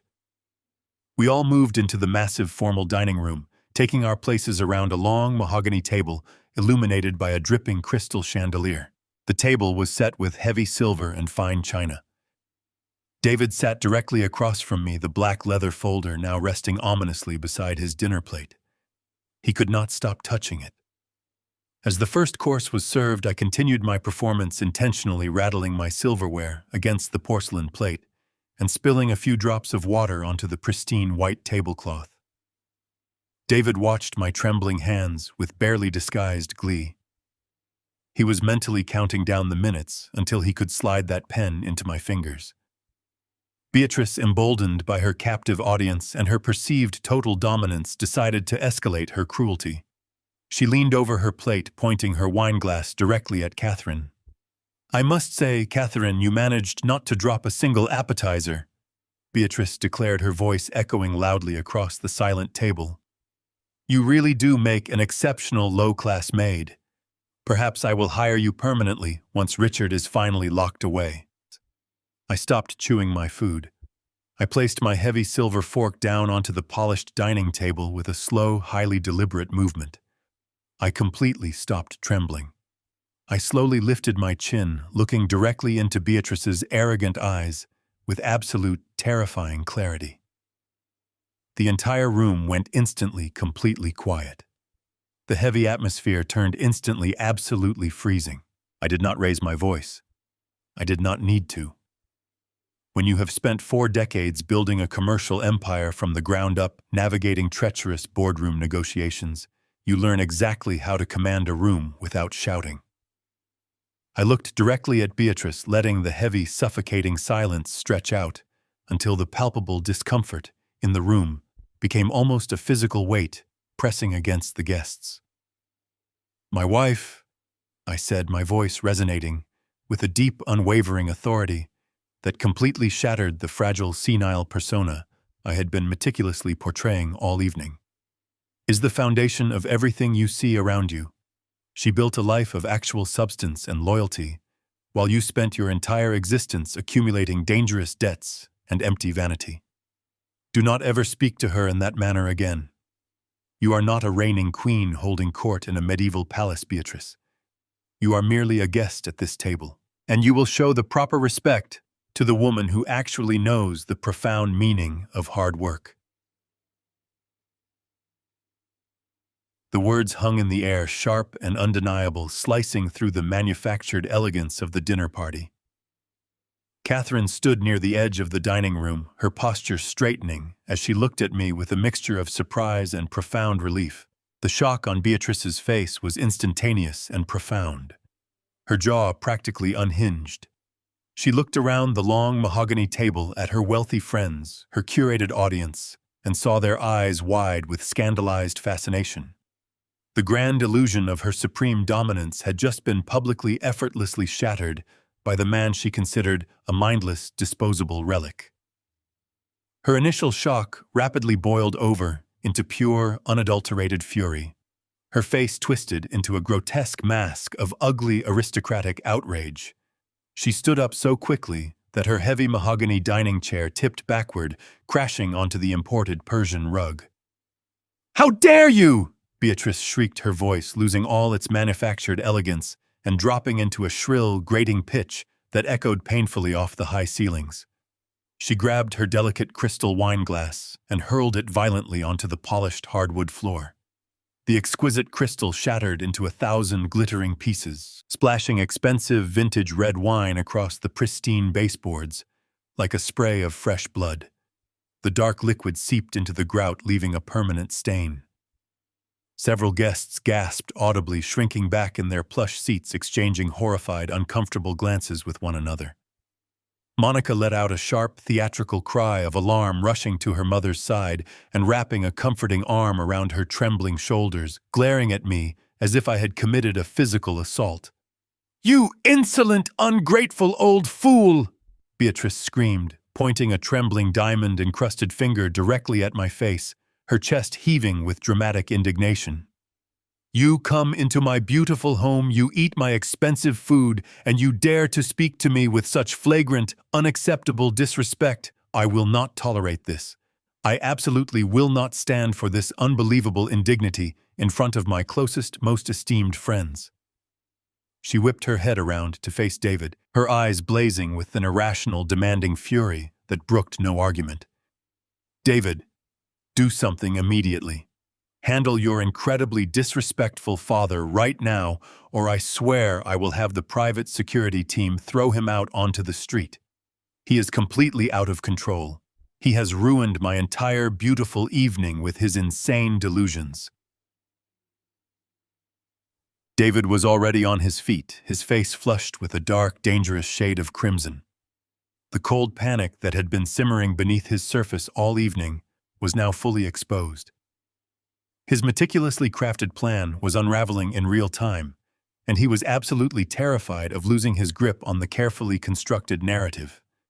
He needed me to remain the docile, confused victim, and my sudden display of sharp, articulated defiance threatened to expose his entire criminal framework to the very people he sought to impress. He marched around the edge of the expansive dining table, closing the physical distance between us with heavy, aggressive strides. The superficial, charming facade he wore had completely vanished, replaced by desperate cruelty. He stopped just inches away from where I remained seated, towering over me in a pathetic, desperate attempt to reassert his waning dominance. He raised his hand and pointed his index finger directly at my face, his chest heaving with exertion. "What is wrong with you?" David hissed, his voice a harsh, venomous whisper meant to intimidate me back into immediate submission. "You are embarrassing Monica's mother in front of half the city's elite. You are having a severe mental episode, Dad. You are completely confused, and you are making a massive scene. You need to apologize to her right now. Do you hear me? Apologize to her this very instant, or I swear to God I am putting you in a permanent medical home tomorrow morning. You clearly cannot function in polite society anymore without causing a disaster." He was playing his final desperate card. He was weaponizing the imminent threat of the conservatorship, using the terrifying fear of institutionalization to force my total compliance. He truly thought the mere mention of a locked nursing home would break my remaining spirit, that I would immediately crumble into pathetic tears and beg for his mercy to avoid being permanently locked away from my own life. The entire formal dining room went dead silent. The hired string quartet had long since stopped playing. The professional caterers froze in the arched doorways, holding their polished silver trays perfectly still like marble statues. The wealthy guests held their collective breath, their eyes darting nervously between David's furious, flushed face and my own unwavering, icy stare. They were witnessing a brutal, intimate family execution, and no one dared to intervene or speak a single word. Catherine remained standing tall near the edge of the room, her chin held high, radiating a quiet, invincible strength that gave me all the power I needed. David, mistaking my stillness for submission, turned swiftly to the side table. He snatched the heavy black leather folder he had been carefully guarding all evening. He ripped it open with unnecessary violent force, pulling out the gold-embossed document I had drafted in my home office. It was the absolute, irrevocable surrender of my corporate authority. He grabbed the gold fountain pen I had thoughtfully provided alongside it and marched back to my velvet chair. He slammed the crisp document down onto the table directly in front of me, shoving the heavy paper so hard it crumpled slightly against my chest. He pressed the cold metal of the gold pen into my hand, his grip tight and unforgiving. The silence in the room was absolute, pregnant with the heavy weight of impending destruction. The cold air conditioning hummed faintly in the background. David leaned down, placing his face just inches from mine. His eyes were wide, desperate, and filled with a terrifying absolute greed. He spoke slowly, emphasizing every single syllable with cold, calculated menace, fully convinced that he had successfully backed me into an inescapable corner from which I could never return. "Sign this and apologize. Now." I did not flinch. I looked down at the gold fountain pen resting on the forged document. I slowly reached out and picked it up. The metal felt cool against my skin. David leaned in closer, his eyes wide with victorious anticipation, fully believing his campaign of psychological terror had broken my spirit. He thought I was finally surrendering. Instead, I gripped the ends of the pen with both hands. I applied a sharp pressure, bending the metal until the thick gold barrel snapped in half with a loud crack. A pool of black ink instantly burst from the ruptured cartridge, spilling across the desk and bleeding into the paper. I opened my hands and let the jagged pieces clatter onto the ruined document. I looked dead into my son's terrified eyes. The silence in the dining room was absolute, heavy with the suffocating weight of my sudden defiance. "You are fired," I said. The 3 words cut through the freezing air. David froze completely. The arrogant sneer on his face dissolved, replaced instantly by a mask of sheer confusion. He blinked rapidly, stepping back from the table as if I had physically struck him. He opened his mouth to speak, to launch into another pathetic tirade about my mental state, but I did not give him the opportunity to utter a single syllable. I slowly turned my head and looked toward the arched doorway leading to the foyer. I gave a deliberate nod. The heavy doors swung open with a thud. Thomas Bradley quietly walked into the dining room, his face an emotionless mask of clinical precision. He was not alone. Flanking him were two broad-shouldered individuals wearing dark suits and carrying the undeniable presence of federal agents. Their badges gleamed faintly under the crystal chandelier. The gasp from the wealthy guests was instantaneous. The manufactured elegance of Beatrice's lavish dinner party evaporated, replaced immediately by the cold reality of a federal raid. David stumbled backward, his knees hitting a chair. All the blood drained from his face, leaving him looking like a hollow ghost. He looked from Thomas to the federal agents and finally back to me, his eyes wide with inescapable horror. He realized in that exact moment that the senile old man he thought he was hunting had actually been hunting him the entire time. I placed my hands flat against the heavy oak table and pushed myself up, standing tall and steady. I ignored the walking cane entirely. I looked around the room, making direct eye contact with the wealthy, superficial acquaintances Beatrice had invited to witness her grand delusion. "My son," I began, my voice projecting clearly across the room, "has spent the last several months convincing everyone here that my mental faculties are rapidly declining. He has painted a deeply convenient portrait of an aging patriarch losing his grip on reality. But the truth is far more sinister. David is not a concerned son. He is a desperate, cornered criminal." David raised a trembling hand, his voice a weak, pathetic squeak. "Dad, please, you do not know what you are saying." "I know exactly what I am saying," I commanded, silencing him instantly. "I know now about the Hollow Shell Company, registered in Delaware. I know about the fraudulent $30,000 monthly consulting fees being routed to the Grand Cayman Royal Bank. I know about your desperate wire transfers to Sun Crown Casino Group, Horizon Island Betting, and the private debt consolidation firm in Macau." Beatrice let out a sharp gasp. Her hand flew to her throat, clutching the heavy emerald necklace as if it were strangling her. The color vanished from her cheeks. The wealthy guests around her began to shift uncomfortably, pulling away from her chair. "Beatrice does not own this magnificent new lifestyle," I continued, turning my freezing gaze directly onto the trembling woman. "She owes a dangerous international syndicate of loan sharks over $2 million. She is drowning in compounding interest and gambling debts. And to keep those violent creditors away, my son decided to cross the ultimate unforgivable line." I looked back at David. He was shaking visibly in terror, his chest heaving with shallow, panicked breaths. "He did not just skim cash from the corporate operating accounts," I announced, ensuring every guest heard the absolute depth of his depravity. "David secretly bypassed the security protocols and systematically drained over $4 million directly from the Caldwell Logistics Employee Pension Fund. He stole the retirement savings of hardworking men and women to finance his mother-in-law's pathetic gambling addiction." A wave of shocked, disgusted murmurs rippled through the vast room. Monica buried her face in her hands, sobbing uncontrollably.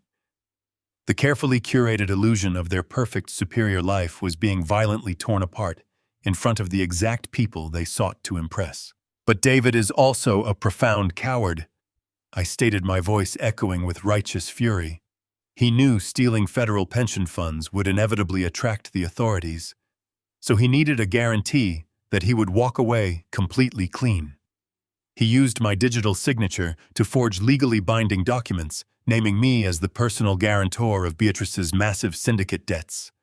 He forged executive orders authorizing the creation of the phantom subsidiaries.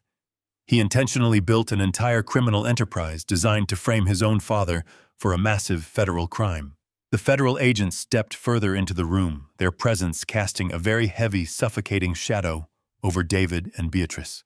And when he realized the annual external audit was only 3 weeks away, I concluded he decided to spring his final trap.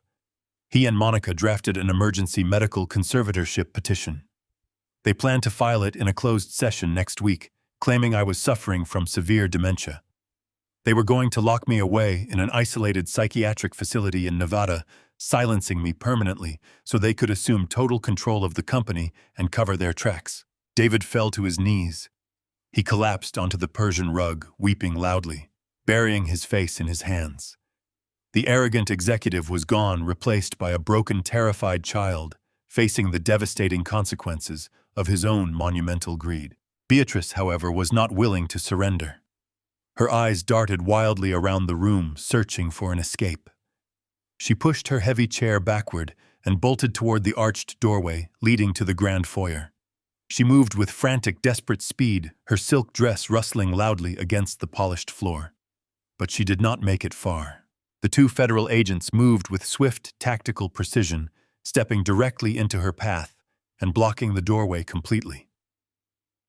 Beatrice slammed into them, letting out a sharp, frustrated cry before stumbling backward, realizing there was absolutely nowhere left to run. The trap was completely sealed. I reached inside the inner breast pocket of my tailored suit jacket. I slowly withdrew a thick, folded legal document, distinct from the ink-stained forgery currently ruined on the dining table. I held the crisp white paper up, letting the ambient light catch the official notary seals stamped across the bottom edge. "Oh, and one more thing about this house," I said. I unfolded the crisp white document, letting the silence stretch until it became almost unbearable. David watched the paper with terrified eyes, his chest heaving as he struggled to process the rapid destruction of his entire world. Monica stopped sobbing. Her gaze fixed on the official legal seals stamped across the bottom of the page. Even Beatrice had gone completely still, her desperate attempt to flee completely thwarted by the two federal agents firmly blocking the arched doorway. When Catherine and I provided the $1.2 million for the down payment on this magnificent estate, I began, my voice perfectly level and devoid of paternal warmth. You both operated under the convenient assumption that it was a simple, unconditional gift from a loving father to his successful son. You treated it as an inheritance delivered early. You paraded around this mansion bragging to your wealthy friends about your real estate acumen, convinced my money was simply your fundamental right. I took a slow, deliberate step forward, bringing myself closer to where David remained, kneeling on the Persian rug. But I did not write a personal check, David. If you had bothered to actually read the financial disclosure forms your lawyers sent over during the closing, you would have noticed the specific origin of those funds. The capital did not come from my personal savings. It came directly from the corporate treasury of Caldwell Logistics. Legally, it was structured and recorded as a secured corporate loan tethered to your continued employment within the company. David stared up at me, his mouth opening and closing like a suffocating fish. He finally understood the fatal error he had made.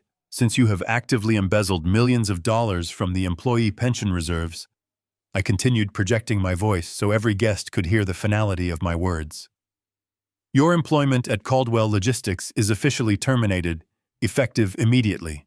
Because you are now terminated for gross financial misconduct, that corporate loan is instantly in a state of catastrophic default. I am not simply seizing your assets. I am executing an immediate, irrevocable foreclosure on this property. I dropped the heavy legal document directly onto the polished mahogany dining table, right next to the shattered pieces of my gold fountain pen. This is a formal notice of immediate eviction, I declared. You do not own this house anymore. The bank does not own this house. Caldwell Logistics owns every single brick, every piece of imported marble, and every square inch of this manicured lawn.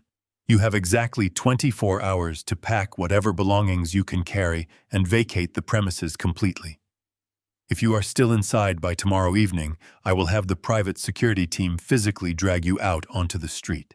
Monica let out a sharp, piercing shriek. She spun around to face David, her hands curling into tight fists. The illusion of their perfect marriage shattered just as quickly as their financial security. You promised me we were safe, Monica screamed, her face twisting into a mask of pure rage. You swore to me that your father was too stupid to figure out the transfers. You told me the pension money was untraceable. You ruined everything. You completely ruined my entire life. Before David could formulate a pathetic excuse, Monica raised her hand and struck him across the face. The slap echoed through the silent dining room like a gunshot. David recoiled, pressing a trembling hand to his reddening cheek, but Monica was not finished. She stood over him, her voice dripping with venom. "I am filing for divorce the second I leave this house." She spat, her tone entirely devoid of residual affection. "I am not going to federal prison because you were incompetent. You are completely on your own, David. Do not ever speak to me again." She turned on her heel and marched toward the front door, pushing violently past the stunned guests, who quickly scrambled out of her way. She did not look back. As Monica stormed out of the mansion, the two federal agents stepped forward, closing the circle around Beatrice. The matriarch shrank back against the wall, her aristocratic arrogance completely replaced by raw panic. She clutched her diamond necklace, her breathing turning rapid and shallow. "You cannot do this to me," Beatrice stammered, looking frantically between the agents and my unyielding face. "I am a respected member of this community. I serve on 5 charity boards. You cannot arrest me in my own home. I have powerful lawyers. I will sue you for this unbelievable indignity." The lead federal agent reached into his jacket and pulled out a heavy pair of steel handcuffs. They clinked together with a sharp, terrifying sound. "Beatrice Kensington," the agent said, his voice deep and authoritative. "You are under arrest for multiple counts of federal wire fraud, interstate money laundering, and conspiracy to defraud a federal pension fund. You have the right to remain silent." Beatrice let out a hysterical scream. She thrashed wildly as the agent stepped forward, grabbing her arms and twisting them forcefully behind her back. The cold steel cuffs snapped shut around her wrists. She kicked her designer shoes against the floor, weeping loudly and begging her wealthy friends for help, but the guests simply stared at her in horrified silence. No one stepped forward to defend a woman exposed as a desperate criminal.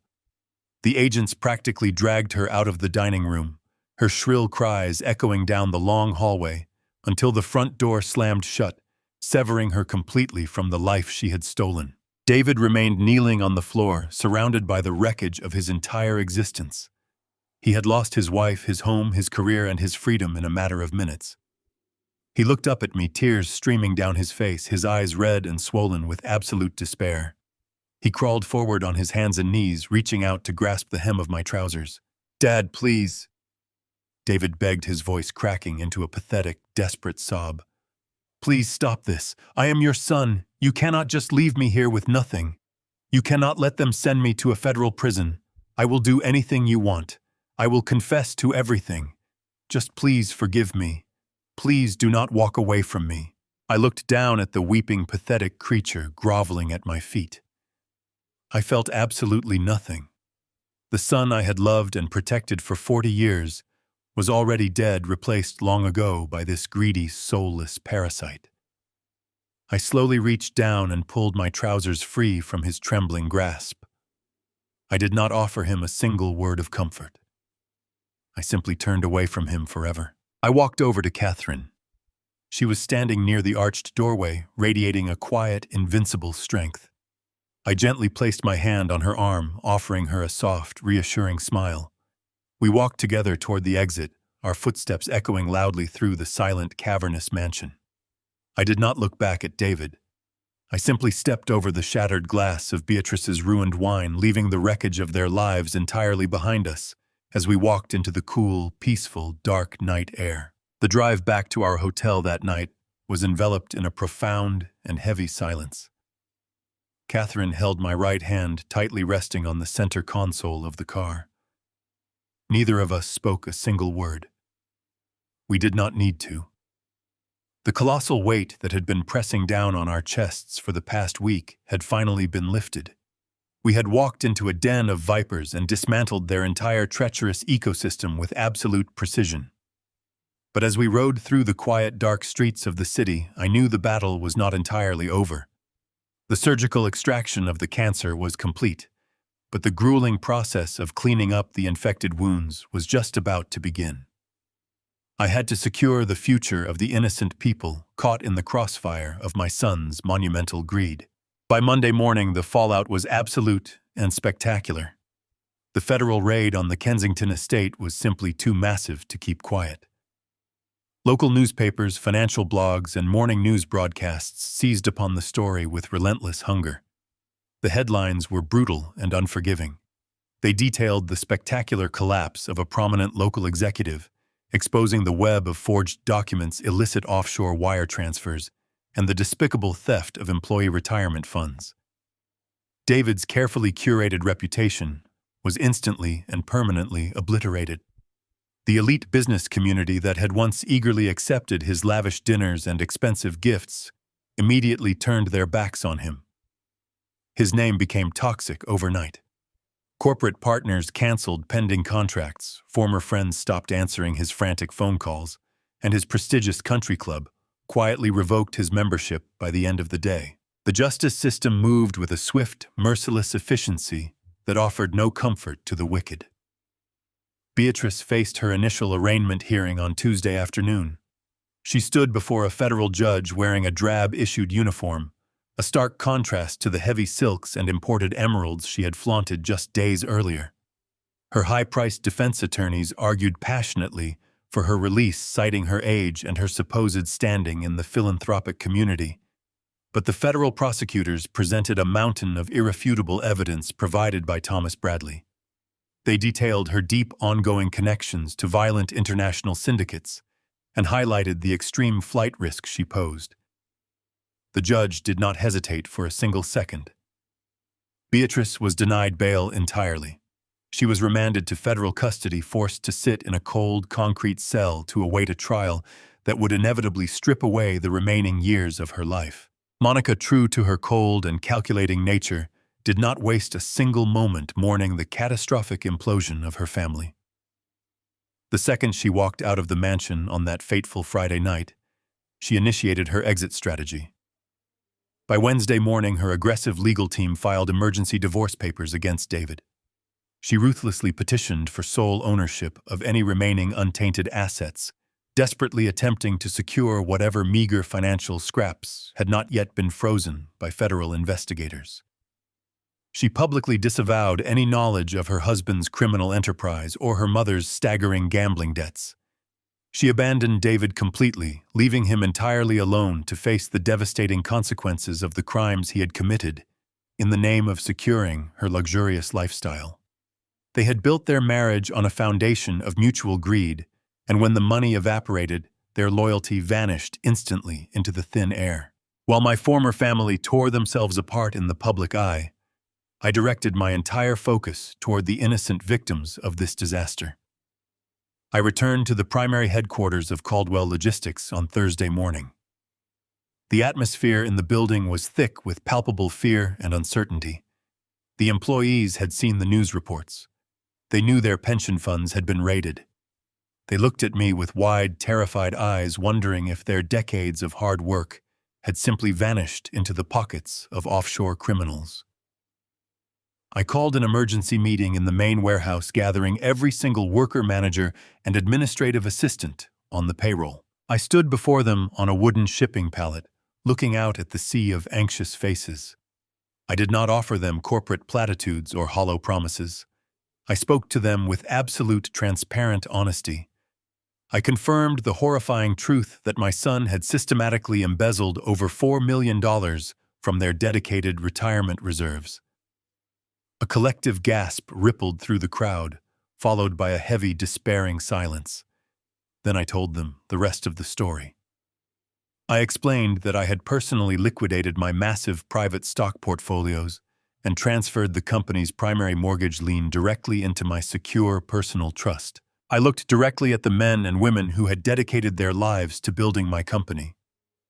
I told them that their futures were not tied to the failures of my son. I announced that I was using my own personal secured wealth to completely and instantly refund every single dollar that had been drained from the pension accounts. The money was already wired, the accounts were fully restored, and their retirements were absolutely safe. Furthermore, I pledged a personal guarantee to match their upcoming quarterly contributions as a gesture of profound apology for the stress my family had brought to their doorsteps. The reaction was overwhelming. The heavy silence broke, replaced by a wave of profound, tearful relief. Men and women who had worked the loading docks for 20 years approached me with tears streaming down their weathered faces, shaking my hand and expressing an emotional gratitude that humbled me to my core. I had walked into that warehouse as a man broken by the ultimate betrayal of his own flesh and blood. But I walked out surrounded by the unbreakable, undying loyalty of my true family. The people who actually understood the meaning of hard work, dedication, and mutual respect. Catherine and I spent the next few weeks quietly dismantling the remnants of our old life. We had no desire to return to the sprawling, empty estate that David had tainted with his greed. We sold the large house and purchased a small, modest, single-story home on the quiet outskirts of the city. It had a wraparound porch, a small garden for Catherine, and a sense of absolute peace that we had not felt in years. We settled into a quiet, comforting routine, slowly healing the deep emotional wounds inflicted by the people we had once trusted most. It was a Tuesday night in late November when the fragile peace was suddenly shattered. A violent, unseasonal thunderstorm had rolled into the valley just after dinner. The wind howled fiercely through the bare branches of the oak trees surrounding our modest property, and heavy sheets of freezing rain battered against the window panes with aggressive force. Catherine and I had gone to bed early, exhausted by the damp chill in the air. We were wrapped warmly in heavy blankets, the rhythmic drumming of the storm lulling us into a deep sleep. Then, exactly at the stroke of midnight, the loud, jarring chime of the front doorbell echoed sharply through the silent house. I sat up instantly, my heart hammering against my ribs. The digital clock glowed green, displaying exactly midnight. Beside me, Catherine stirred her hand, reaching out to grasp my arm.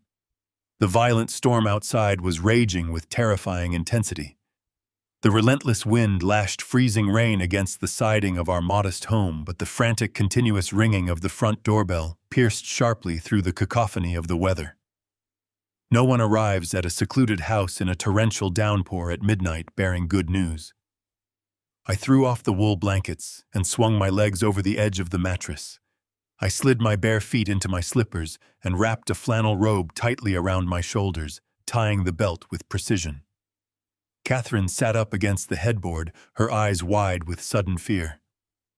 I raised a calm hand, silently signaling for her to remain within the bedroom.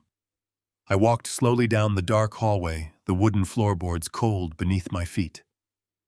The doorbell rang again, longer this time, accompanied by the desperate, muffled sound of a fist pounding frantically against the solid oak door.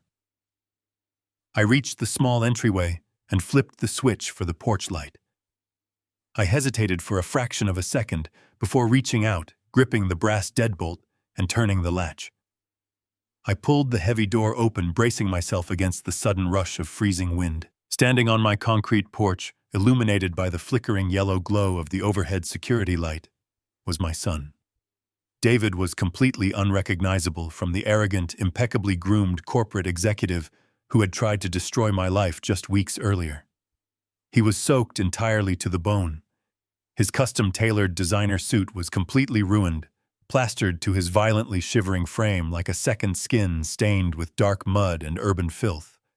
He wore no protective overcoat, and the freezing rain dripped continuously from his matted, unkempt hair down into his hollow, bloodshot eyes. He looked as though he had aged 10 harsh years in the span of a single month.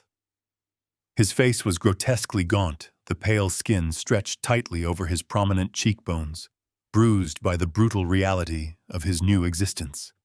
He was shivering violently, his teeth chattering so hard they made a rhythmic clicking sound against the deafening roar of the raging storm. He had absolutely nothing left in his possession. He carried no luggage, no bag, not even a cellular phone in his trembling, dirt-stained hands.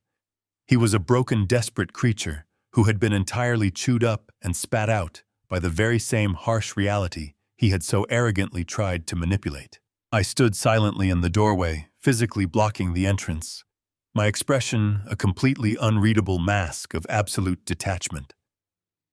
I did not step aside to invite him into the comforting warmth of my hallway. I did not offer him a dry towel or a cup of hot coffee. I simply looked down at him, letting the freezing cold reality of his pathetic presence settle heavily between us.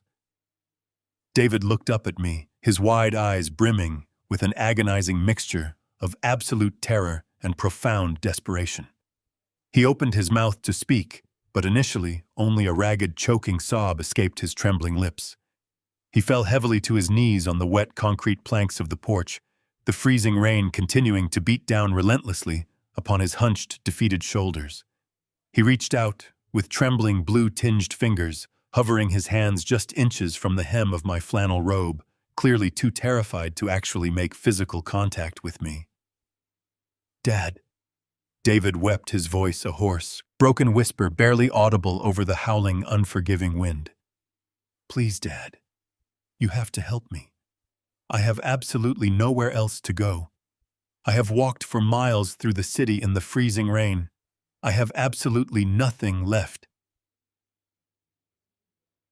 I remained perfectly still, a silent, immovable sentinel, guarding the hard-won peace of my new life. I waited patiently for him to continue, knowing with absolute certainty that the true cowardly nature of his character would inevitably reveal itself even in his absolute lowest moment of defeat. David sobbed much louder, wiping his wet, filthy face with the back of his shivering, bruised hand.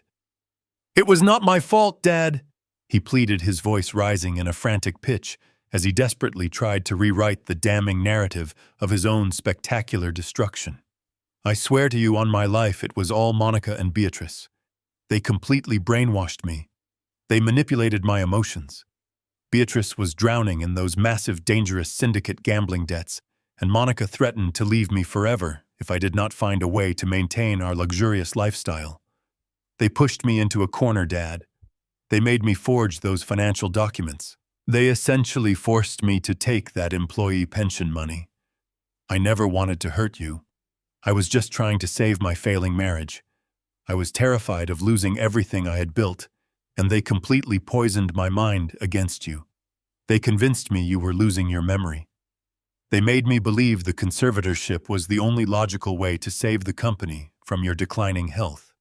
It was their wicked plan from the very beginning." His frantic words were a cowardly attempt to deflect the undeniable weight of his criminal guilt. Even now, destroyed and kneeling in the freezing mud like a stray animal, he could not accept unconditional responsibility for his own breathtaking greed. He was still the exact same arrogant man who had planned to lock his own father away in a sterile, isolated psychiatric ward. He looked up at me again, his swollen eyes silently begging for a shred of the paternal weakness he had ruthlessly exploited for decades. "Monica took everything from me, Dad." David continued, his voice cracking with sickening self-pity. "Her ruthless divorce lawyers froze all my personal offshore accounts. The federal prosecutors have permanently seized whatever remaining assets I had left. My so-called prestigious friends will not even answer my desperate phone calls anymore. I am sleeping on the dangerous streets of this city. I am freezing cold, and I am so unbelievably hungry. Please, Dad. I am your only son. I am your own flesh and blood. You cannot just leave me out here to die in the freezing storm. I am not asking to come inside the warm house. I am not asking for a soft bedroom or a hot home-cooked meal. I just need a dry, safe place to lie down for a few hours. Please, Dad. Just let me sleep in the garage. Let me curl up in the corner on the cold concrete floor, just for tonight, so I do not freeze to death in this awful storm. I will leave first thing tomorrow morning, before the sun even comes up. I swear to you that you will never even know I am there. Please, I am begging you on my hands and knees for a second chance." I looked down at my shivering, weeping son. The ultimate agonizing test of my remaining resolve. I stared into the bloodshot eyes of the man kneeling on my wet concrete porch. The freezing rain continued to wash over him in heavy, relentless sheets, flattening his ruined, expensive hair against his skull.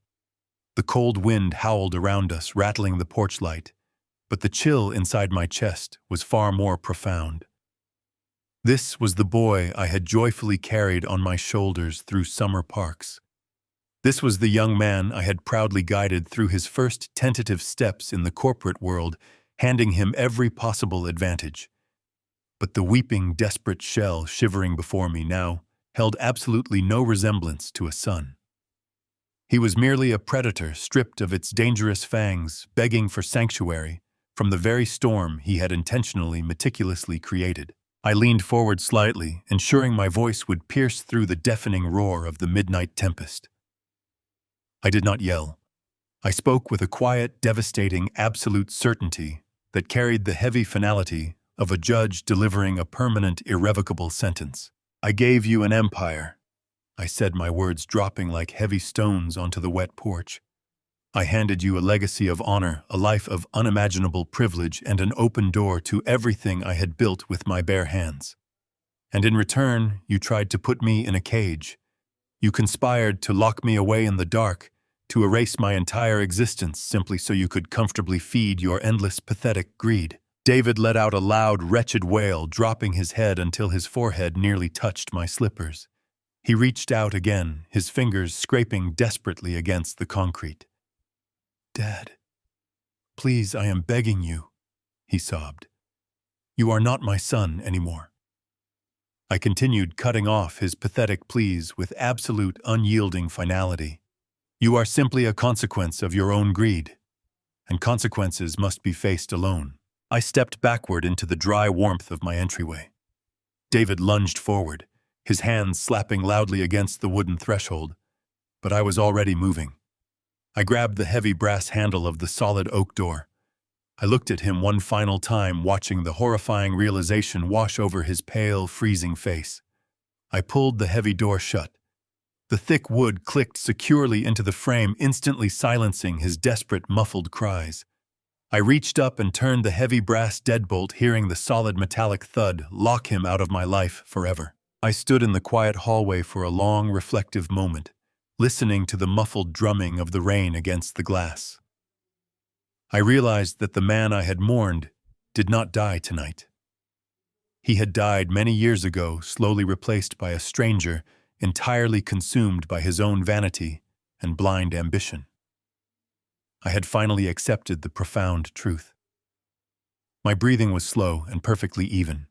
The crushing weight that had burdened my shoulders for the past 48 hours was completely gone.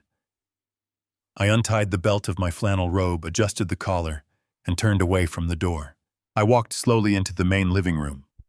The small brick fireplace was glowing with a warm, comforting amber light.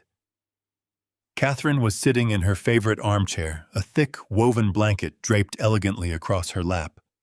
She looked up at me as I entered the room, her eyes searching my face for any lingering signs of regret, guilt, or hesitation. I simply smiled. I walked over and sat down beside her, reaching out to gently take her warm hand in mine. We sat together in the peaceful golden glow of the hearth, listening to the storm raging harmlessly outside our thick walls. We were finally safe. Our hard-won legacy was completely protected from the vultures who had tried to tear it apart, and our remaining years belonged entirely to us. Blood makes you related, but loyalty and respect make you family. As a parent, your natural instinct is to protect your children at all costs, to offer them the world on a silver platter. But blind generosity to an entitled heart only breeds monsters. Never let love blind you to disrespect, and never allow anyone, even your own flesh and blood, to treat you as collateral damage in their selfish games. Sometimes the most profound act of self-love and tough love combined is having the courage to close the door on those who only saw your worth in dollar signs. Have you ever had to cut ties with a toxic family member to protect your own peace? Share your story in the comments below. Do not forget to hit the like button and subscribe for more real-life stories of survival, betrayal, and ultimate justice. Thank you for watching and supporting my channel today.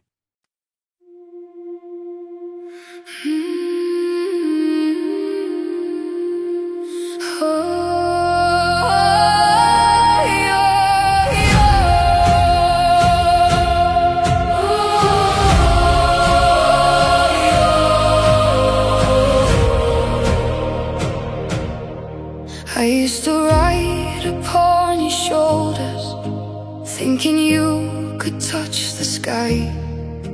Heavy road uncertain when I saw the world through your eyes. You were stronger than the mountains, taller than the northern pines. And when the winter winds were coming, you would stand between them and I. Time kept moving like the river, years slipped slowly out to sea. But no matter where life took me, you were always part of me. I am my Father's daughter, in every step I take, in every time I choose to stand. When it's easier to break, I carry your courage in my heart, your fire inside my soul. And though the years keep moving on, your love still leads me home.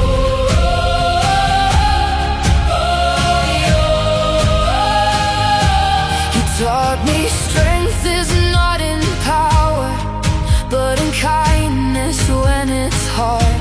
You taught me how to keep on going when the road grows cold and dark. Every lesson, every story, every laugh around the flame lies within me like an echo, calling softly through my name. And when I face my greatest battles, when I feel I can't go on, I can hear your voice beside me saying, child, you're stronger than you know.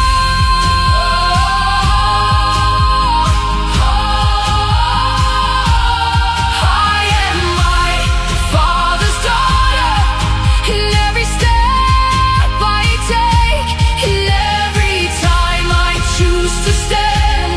When it's easier to break, I carry your courage in my heart, your fire inside my soul. And though the years keep moving on, your love still leads me home.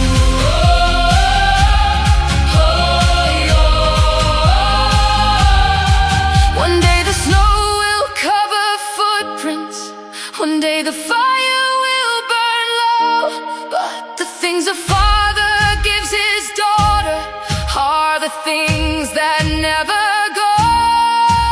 Not the gold or not the stories, not the battles that he won, but the quiet way he loved her and the woman she becomes. I am my Father's daughter, and I always will remain. Through every triumph, every loss, through every joy and every pain, the world may change around me, the stars may fade above, but I will always carry with me my Father's endless love. And when they ask me who I am, I'll smile and answer softly.